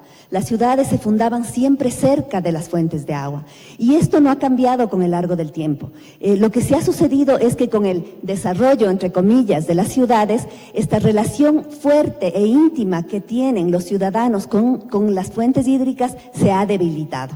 Entonces nosotros consideramos que es fundamental volver a entender el papel que estas márgenes tienen para potenciar la posibilidad de esta vida pública y colectiva. Cuenca, como saben, se fundó en la orilla norte del río Tomebamba, tanto la ciudad Cañari como posteriormente la ciudad Inca. Y posteriormente ya la fundación colonial se dio justamente en esta margen norte del río Tomebamba. A partir del año 47 y con el plan de ordenamiento de Gato Sobral, la ciudad empieza a expandirse en la orilla sur, en donde actualmente está tanto la Universidad de Cuenca como la Universidad de la SUAY. Como les comentaba, el gran potencial que tenemos como ciudad amerita que seamos capaces de saber en qué condiciones reales están estas márgenes de los ríos. Entonces, lo que nosotros hemos propuesto es un sistema de evaluación de las márgenes de ríos urbanos, porque como ustedes saben, un río urbano tiene características muy distintas del resto del río. El rato que un río ingresa en una zona urbana y el rato que deja esta zona urbana tiene características específicas y diferentes. Entonces nosotros hemos propuesto elaborar un sistema de evaluación de qué tan bien o qué tan mal se encuentran estas márgenes del río, particularmente del Tomebamba. Esta herramienta puede usarse para comparar distintas zonas del mismo río, pero también ríos de distintas ciudades. Lo que nosotros, después de un estudio de la literatura científica sobre el tema y de experiencias de evaluación y de diseño de otros ríos en Latinoamérica y en el mundo, concluimos que los 2 principales aspectos que tienen que ser evaluados en los ríos urbanos son la conectividad y el confort. La conectividad justamente se refiere a la capacidad de acceder a estas márgenes del río. ¿Qué tan conectadas están estas márgenes públicas del río con el resto de la ciudad? ¿Tienen puntos de ruptura? ¿Hay privatización? ¿Hay tuburización? los puentes, las avenidas están rompiendo la continuidad y la accesibilidad y la conectividad de estas márgenes. Ese era el primer aspecto que nos parecía fundamental de evaluar. El segundo es el confort. ¿Qué tan bien equipadas están estas márgenes del río? ¿Cómo está esta primera línea edificada respecto a las márgenes del río? Tenemos grandes muros al frente del río que nos impiden comunicarnos, tenemos las partes de atrás de las casas que dan hacia el río o tenemos accesos. ¿Cómo está esta condición física? Tenemos equipamiento, tenemos juegos infantiles, posibilitamos el acceso de todas las personas a estas márgenes. Estos dos grandes aspectos considerábamos fundamentales a ser evaluados. En ese sentido, propusimos para evaluar estos dos aspectos 4 grandes índices conformados por 13 indicadores. Y elegimos 5 zonas de la ciudad. Para aquellos que no son de aquí, elegimos la zona de Italpisos, la zona de la Avenida de las Américas, el Barranco, que quizás es la zona más conocida y más turística, la zona del Paraíso y la zona de Machángara. La primera es una zona que está en proceso de consolidación, la segunda es una parte del río que está rota por la Avenida de las Américas, que es una avenida importante dentro de la ciudad. La tercera es la zona turística y quizá la más prestigiosa. La otra es el gran parque que tiene Cuenca, la zona del Paraíso, y por último el Machángara, en donde desemboca uno de los grandes ríos, justamente el Machángara, en el Tomebamba, que previamente ya se ha unido con el Llanuncay y el Tarqui. Empezamos entonces a hacer una evaluación de 13 aspectos que nos parecen fundamentales. El primero es el tema de la accesibilidad vial y de transporte público. ¿Tenemos realmente acceso a las márgenes? ¿Tenemos transporte público cerca? Y aunque esto está solucionado en gran parte de la ciudad, nosotros propusimos un sistema de evaluación en base a unas fórmulas. Todo esto va a estar, y gran parte de esta investigación ya está publicada en papers que son de acceso público, que ustedes pueden encontrarlos en nuestra página, y muchos otros que están en proceso de publicación. Entonces, lo que nosotros hacemos es evaluar este indicador en las 5 zonas mencionadas y vamos graficando y mapeando para ver exactamente en qué parte del río estamos con mejor situación.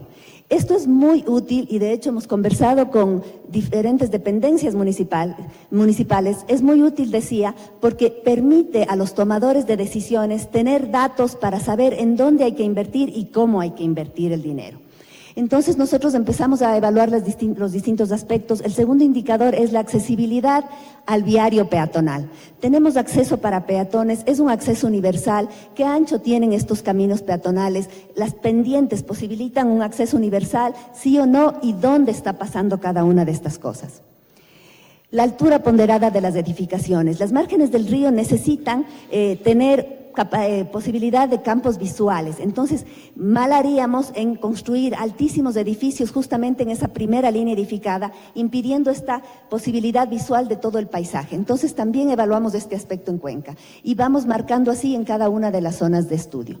La permeabilidad del suelo es fundamental, mucho más ahora con el tema del cambio climático. Ustedes saben que este tema se vuelve cada vez más urgente. Necesitamos que los suelos de las ciudades sean permeables y particularmente en las márgenes de los ríos. No es correcto hormigonar grandes zonas, porque el rato que hormigonamos todo el territorio de la ciudad, impedimos que el agua pueda ser absorbida por la propia tierra. Y eso va a generar graves problemas de inundación que de hecho en Cuenca ya los tenemos. La diversidad vegetal es otro de los factores fundamentales para tener un buen espacio público en las redes verdes. Hemos hecho también un paper muy interesante sobre qué tan diversa es la vegetación a lo largo del Tomebamba y de hecho en este sentido ha habido un impulso desde el municipio para sembrar especies nativas, especies endémicas y de hecho en la zona del Barranco es en donde más biodiversidad vegetal encontramos. Esto va disminuyendo conforme nos alejamos del centro de la ciudad. Hay resultados muy interesantes en cada uno de estos aspectos. También necesitamos tener instalaciones para que la gente se quede. Un buen espacio público es aquel en donde la gente se queda, no aquel en donde uno simplemente pasa porque necesita tomar el bus o necesita ir a trabajar. El buen espacio público es aquel en donde nos podemos quedar. Y no solo necesitamos tener instalaciones de estancia, sino tienen que ser mixtas para posibilitar la presencia de distintos sectores de la población. Superficies con sombra, a pesar de que nuestro clima no es extremadamente caliente, al mediodía tenemos una altísima radiación solar, entonces necesitamos tener superficies con sombra justamente producida por árboles. Iluminación nocturna es otro aspecto fundamental. El espacio público no solo tiene que estar ocupado durante la mañana, sino también en las noches. El mantenimiento y la gestión del espacio público es algo muy valorado por la ciudadanía. Todos estos indicadores, además, se han nutrido de una encuesta de más de 360 personas que son usuarios de las márgenes del río, que nos han ayudado a definir todos estos tipos de aspectos. El 10º indicador es diversidad de usos. Necesitamos que la línea edificada tenga diversidad de usos, que no sea solamente una gran fábrica con un muro. Necesitamos tener tiendas, guarderías, peluquerías y vivienda. La integración socioespacial. No se trata de expulsar a aquellos que nos parezcan que no deben usar ese espacio, ¿no? La cuestión es dar las mejores condiciones para que todos podamos usar este espacio público. La porosidad de la línea edificada justamente se refiere a la condición de los muros de esa primera línea edificada. ¿Cómo logramos que estos se vuelvan transparentes y que posibiliten una relación entre lo público y lo privado? Y por último, la accesibilidad a esta línea edificada, las puertas, que todas las puertas y ventanas se abran hacia este espacio público. Con estos 13 indicadores, lo que nosotros hemos hecho es unos diagramas que nos permiten ver la situación de cada una de las zonas. Como ustedes ven, a través de esas manchas verdes están los 13 indicadores y podemos saber con exactitud cuál es la condición de estos indicadores en cada una de las zonas. Y por último, tenemos una valoración que le hemos llamado un índice de sostenibilidad de un río urbano. En el caso del río Tomebamba, este índice es de 1,53/3.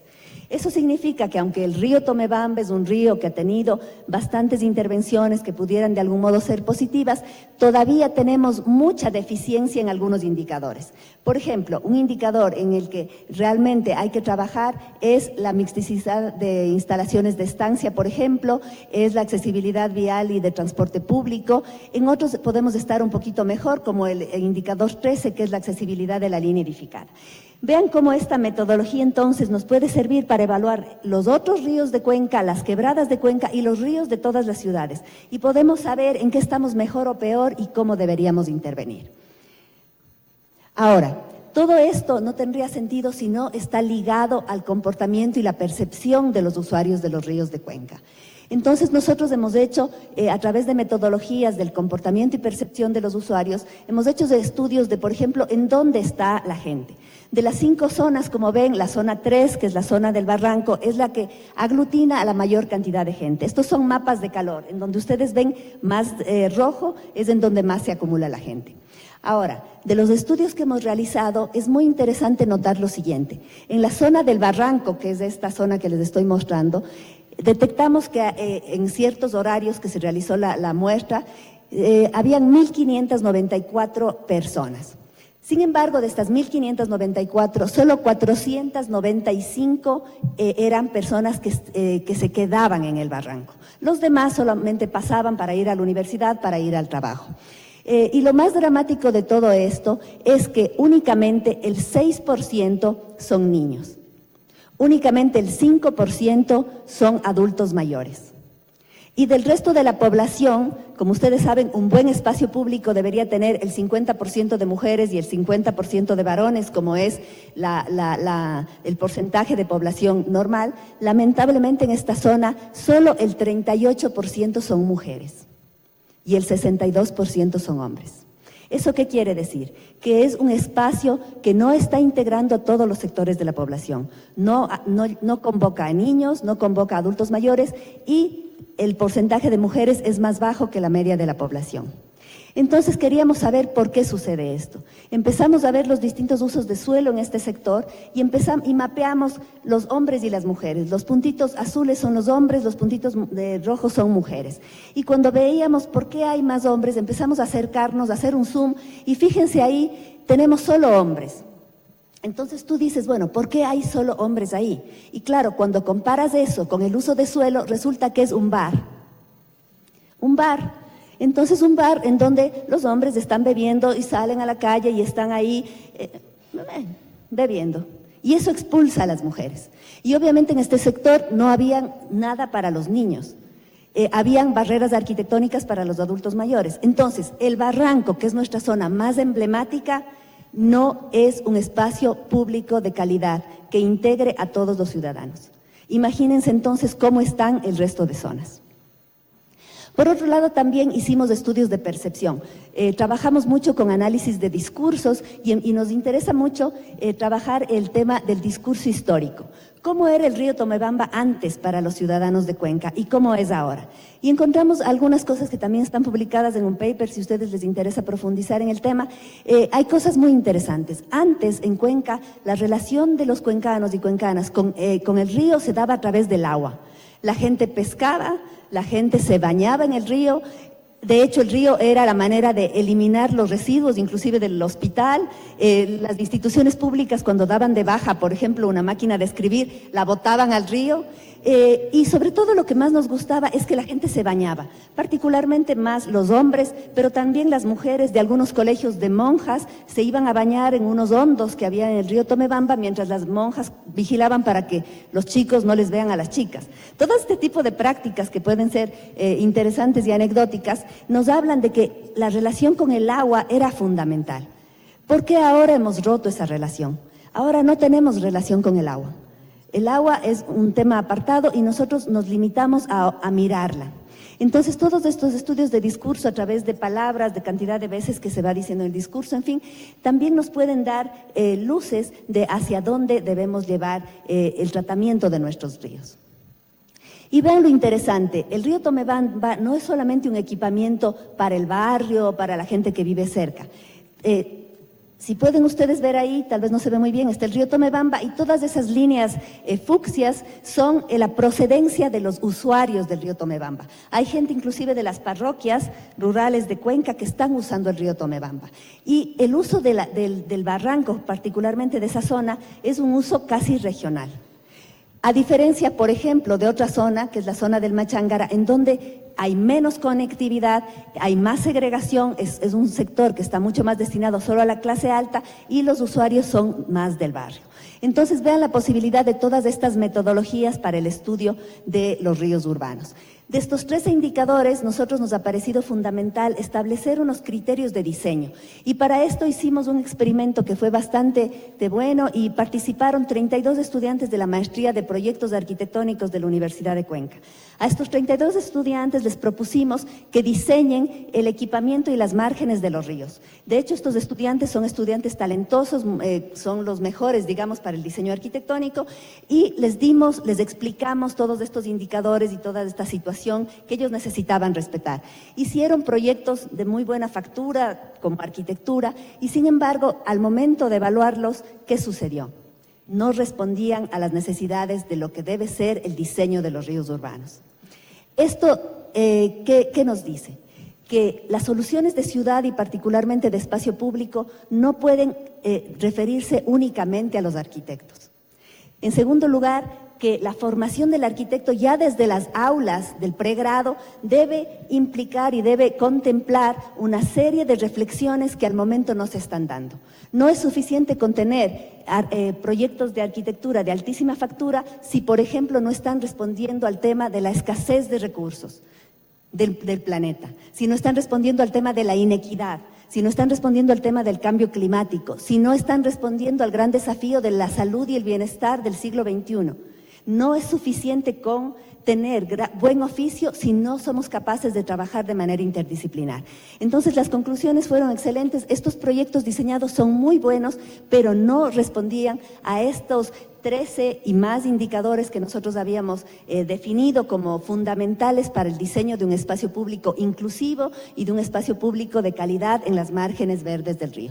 Entonces propusimos y pensamos que era básico trabajar mucho más estos criterios de diseño y empezar a trabajar con los arquitectos que todavía son los involucrados dentro de estos diseños concretos del espacio público, pero también con funcionarios municipales y con profesionales de otras áreas. Nosotros estamos convencidos que para resolver la gran complejidad de nuestro siglo, solo lo lograremos en la medida que seamos capaces de generar un conocimiento más complejo, más interdisciplinar.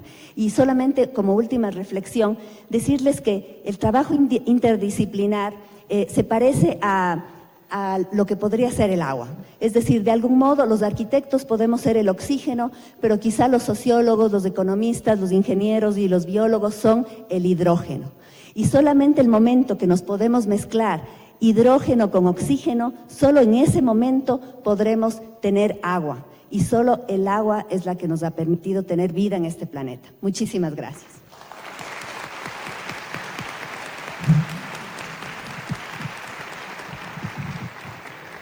Bueno, muchísimas gracias, María Augusta Hermida. Agradecemos tu propuesta, que fue un proyecto de investigación, una propuesta metodológica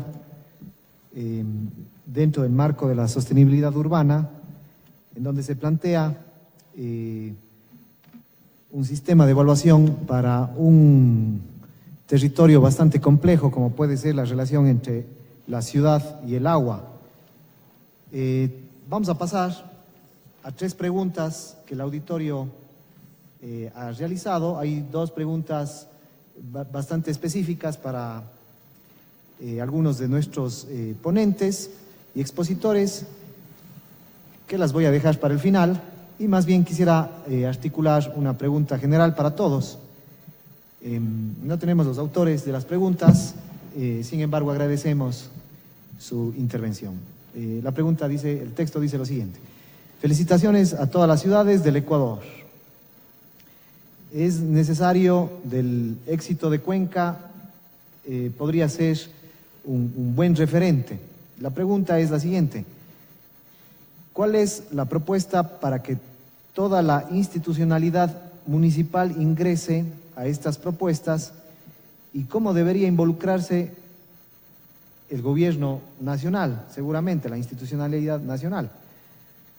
Y habrá difusión de estas exposiciones. No sé si podríamos intervenir brevemente. ¿Cómo estas propuestas que se han generado aquí en el CIVITIC puede llegar a la institución? Esa es la pregunta.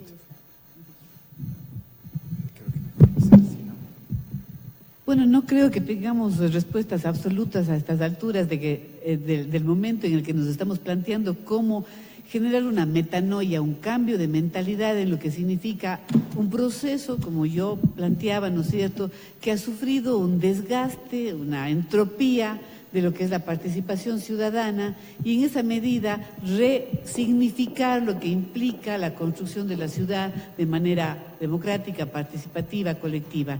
Entonces, creo que hay que entrar desde toda la institucionalidad, no solamente de gobierno, pero la academia y todas las demás instituciones que hacen parte de la ciudad, pero sobre todo desde la sociedad civil, a dinamizar espacios de diálogo, de comprensión, de conocimiento de la realidad y de deliberación sobre qué ciudad queremos. Y en esa medida, ¿no es cierto?, aquellas buenas intenciones que pueden tener en este caso los gobiernos locales y el gobierno central de desplegar espacios y mecanismos de participación ciudadana deberían ser nuevamente, ¿no es cierto?, resignificados. Hay mucha dificultad en lo que implica, por ejemplo, el permitir la incidencia de las propuestas desde la sociedad civil en la toma de decisiones ya en la planificación o en el presupuesto de los municipios. Y yo creo que, por ejemplo, he participado personalmente en aquellas asambleas que hacen en los barrios para recoger las prioridades, y es un ejercicio desordenado, caótico. Todo el mundo hace, perdónenme la palabra, un chorizo de necesidades ahí y no se termina decidiendo nada de lo que ya está, sino de lo que ya está decidido por el municipio. Entonces, es un desgaste, ya digo, de este recurso de la participación. Me parece que habría que efectivamente ver otras metodologías. Creo que en la academia se están desarrollando metodologías interesantes, pero el principal reto y el principal desafío es el tema de superar el analfabetismo político, el analfabetismo en el sentido de que la cultura política que tenemos es una cultura política todavía que no cree en sí mismo en la capacidad de interlocución con el poder. Había una frase interesante en una de las exposiciones en cuanto se planteaba de que efectivamente no podemos hacer nada si es que las instancias de decisiones no están constituidas de manera democrática, y creo que ahí faltan representaciones más sociales de la ciudad para tomar decisiones. Es mi reflexión con respecto a la pregunta. Sí, yo simplemente quería, justamente ayer con Carlos, estuvimos conversando un poco sobre este tema y creo que es pertinente empezar a debatirlo con auditorios más grandes. De algún modo decíamos que actualmente hay una ruptura entre lo político y la academia, y que para las ciudades, y particularmente hablando en esta nueva era, tal como antes de ayer mencionaba Fernando Carrión, esta es la era de las ciudades. Necesitamos de algún modo que política y academia se den la mano. Es decir, que de algún modo los políticos tienen que acercarse mucho más a la academia en el sentido de reconocer los aportes que desde la academia se pueden dar para las soluciones de ciudad, pero, y tal vez, quizá inclusive más importante, que los académicos de algún modo tienen que acercarse a la política. ¿Qué quiero decir con esto? Que aquí en el auditorio vemos a muchos estudiantes de diversas carreras, de diversas ciudades del Ecuador o del mundo, y que ustedes quizás son los llamados en breve a ser también políticos, y desde el conocimiento de lo que hay que hacer en las ciudades, llegar a los municipios de sus ciudades a tratar de desde ahí a dar soluciones a las ciudades que demandan una urgente intervención, ¿no? Entonces creo que es un rol importante para ustedes, de algún modo quizá también para nosotros, no para todos, pero para algunos, de intervenir en política. Y esto ya se ha dado en otros países, ¿no? Ese es el caso de Colombia. Justamente hablábamos de Sergio Fajardo, que fue alcalde de Medellín, que ahora está trabajando para la presidencia de Colombia, y él es un académico. Entonces, ¿cómo estas soluciones académicas realmente pueden ayudar a transformar las ciudades y a la larga a mejorar la calidad de vida de la gente, que es lo que nos importa? Brevemente concuerdo con Anita en el tema de la participación ciudadana. Las exigencias a nivel de lo político, a nivel de lo municipal o a nivel de nacional se empiezan a materializar cuando es la ciudadanía la que empieza a presionar y se bota el paradigma de la construcción de ciudad de arriba hacia abajo y se empodera en la construcción de ciudad de abajo hacia arriba. Creo que eso es algo que hemos dejado de lado. Se ha dejado de lado y se han abordado formas distintas de construcción de la ciudad, y debemos retomar esa participación permanente desde la corresponsabilidad y no solamente desde el pedir, sino desde el ejercer. Solo para mencionar respecto a la relación gobierno nacional, gobierno local, creo que el diálogo tiene que estar permanentemente abierto. La construcción de la ciudad es multidimensional y multinivel. Evidentemente las decisiones de lo nacional influyen en lo local y hay que dejar claro que lo que pasa en lo local construye lo nacional. Y creo que esa segunda parte es a veces de lo que nos olvidamos y nos quedamos en este tema, en esta visión más local, sin recordar que aquellas decisiones locales finalmente impactan en lo nacional. Entonces creo que tiene que haber una doble conciencia.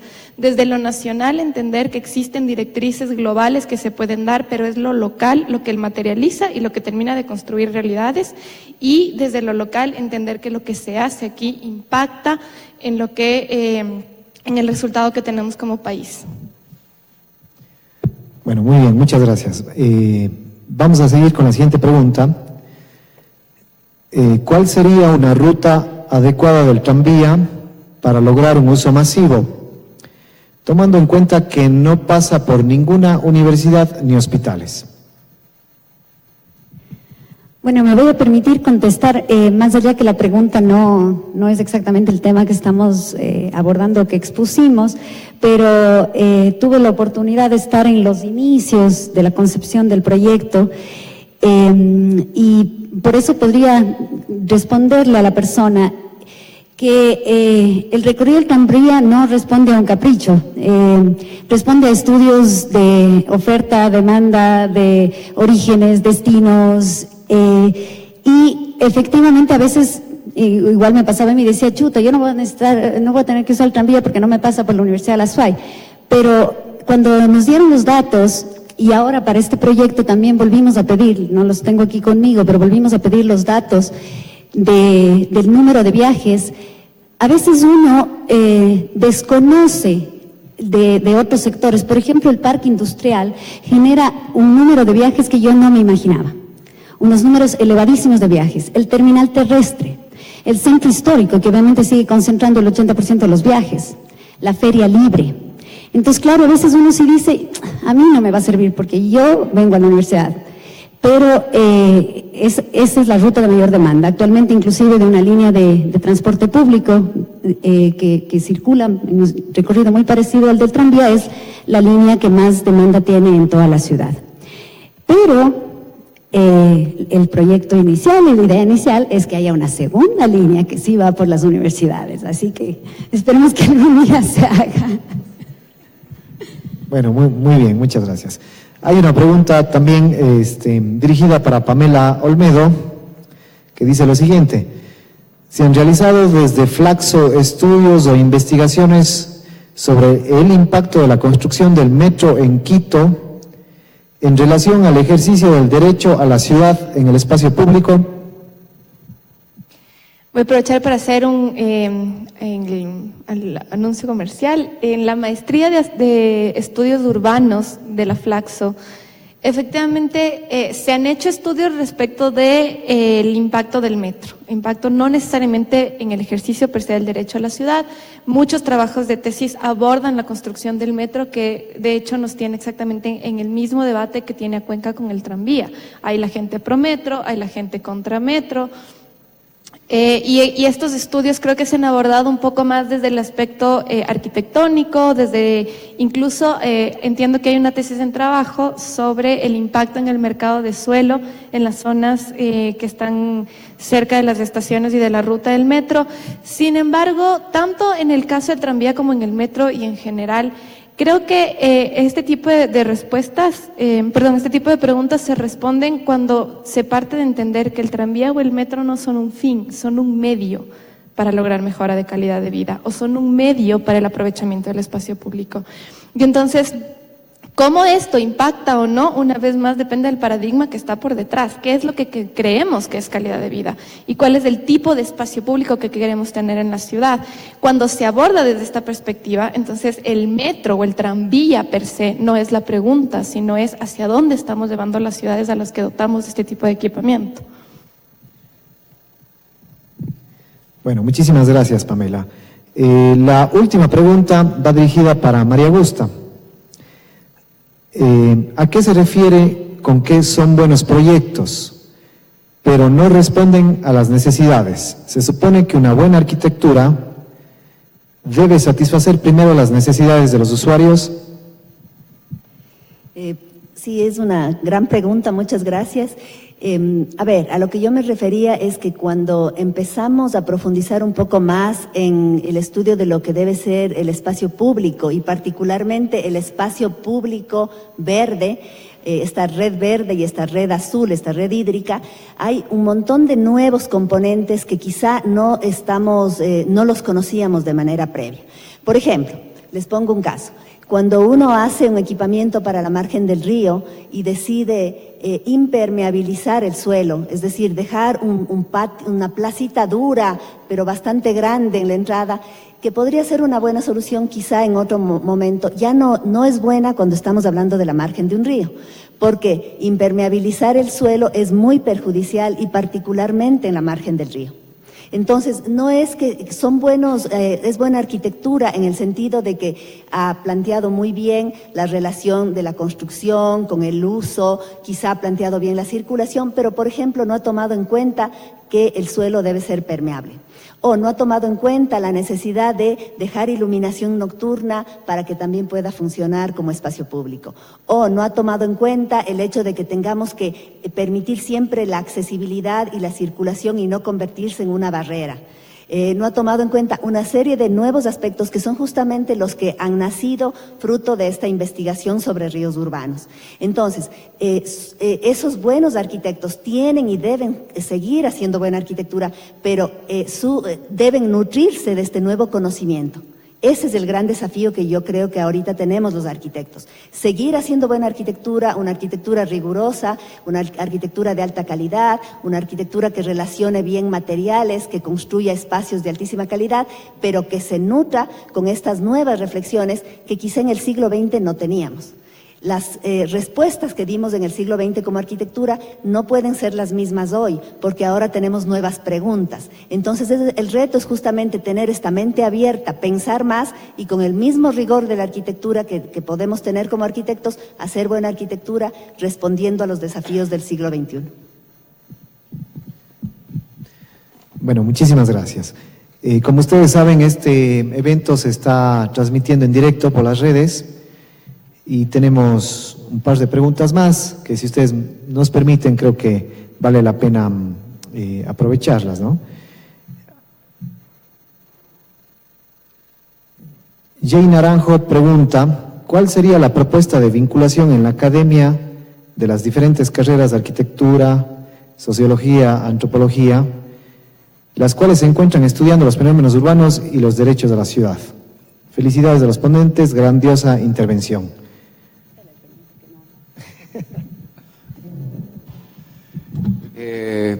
Yo creo que le toca a la academia ser la que creativamente genere esos espacios. Los proyectos de investigación o los grupos de investigación están como que tratando de resolver ya a nivel de posgrado, si se quiere, estas vinculaciones con otras disciplinas, pero creo que el reto de la academia en el pregrado, como se conoce, es darle al estudiante esa perspectiva un poco integral del conocimiento. Acabábamos de hablar con la compañera que decía, bueno, ¿por qué no se da sociología urbana en las carreras de arquitectura? Bueno, ¿y por qué no dan arquitectura y sociología también? Pues, o sea, más o menos, ¿no? Entonces, claro, hay que buscar la forma de encontrar esos nexos y que el estudiante, el perfil de estudiante, el perfil de egresado, en definitiva, salga con esa visión integral de la problemática, de esa lectura. Creo que nos hemos centrado en especializar la mente de los alumnos y creo que deberíamos hacer un esfuerzo como docentes de contaminarnos, si se quiere, un poquito, antes de salir a la vida real. Yo quisiera aprovechar este momento para contarles que sí hacemos esfuerzos, tal vez no los suficientes. Por ejemplo, en mi caso particular, activo un movimiento ciudadano que se llama Cuenca Ciudad para Vivir. Y en este momento estamos nosotros yendo a arrancar con una cátedra abierta de educación ciudadana sobre el derecho a la ciudad, con 100 personas. 20 estudiantes de cada una de las 4 universidades de Cuenca y 20 líderes sociales. Es decir, queremos hacer un espacio de encuentro, de diálogo, de deliberación, de educación, ¿no es cierto?, sobre la ciudad, para conocerla en los sitios específicos de la ciudad, en los hitos de la ciudad, reflexionar sobre su antropología, sobre su cultura, sobre su diseño, sobre su arquitectura, y también reflexionar sobre las inequidades, sobre los problemas y las soluciones. Ojalá lleguemos después, en el mes de enero, terminando la cátedra abierta, a tener un documento que lo vamos a plantear a los candidatos a la nueva alcaldía de Cuenca para que sea una propuesta como una agenda política que pueda ser tomada en Cuenca desde la sociedad civil. Intentamos hacer algo. Bueno, muchísimas gracias. Tenemos una pregunta más, pero por la falta del tiempo que tenemos que seguir con nuestro evento, queremos agradecer a Alberto Jiménez León. Más bien insto a los expositores que por medio digital le puedan hacer el enfoque, ¿no? También, antes de agradecerles por su presencia, quiero comentarles que yo la verdad me he sentido bastante cómodo en esta mesa. Creo que aquí se han discutido temas que necesitan mayor profundidad por parte de los involucrados en la academia, en las instituciones, en cualquier rol que estemos cumpliendo y reflexionando sobre esta temática. Les quiero agradecer a todos por sus aportes. Seguramente a mí me queda la gran lección de que este proceso nos debería llevar a hacernos mejores preguntas sobre nuestra ciudad para posiblemente acercarnos a formas de ver y a soluciones posiblemente más acertadas, ¿no? Les agradezco también a todos ustedes por su activa atención y participación. Les invitamos a un cafecito y con esta mesa plenaria terminamos las actividades académicas. Sin embargo, les convoco a las 11:30 a una última actividad de este evento en este auditorio que tiene que ver con el lanzamiento de la red interuniversitaria Civitic y el lanzamiento de la revista que contiene los elementos que hemos discutido y el proceso que nos ha traído a este congreso. Muchísimas gracias.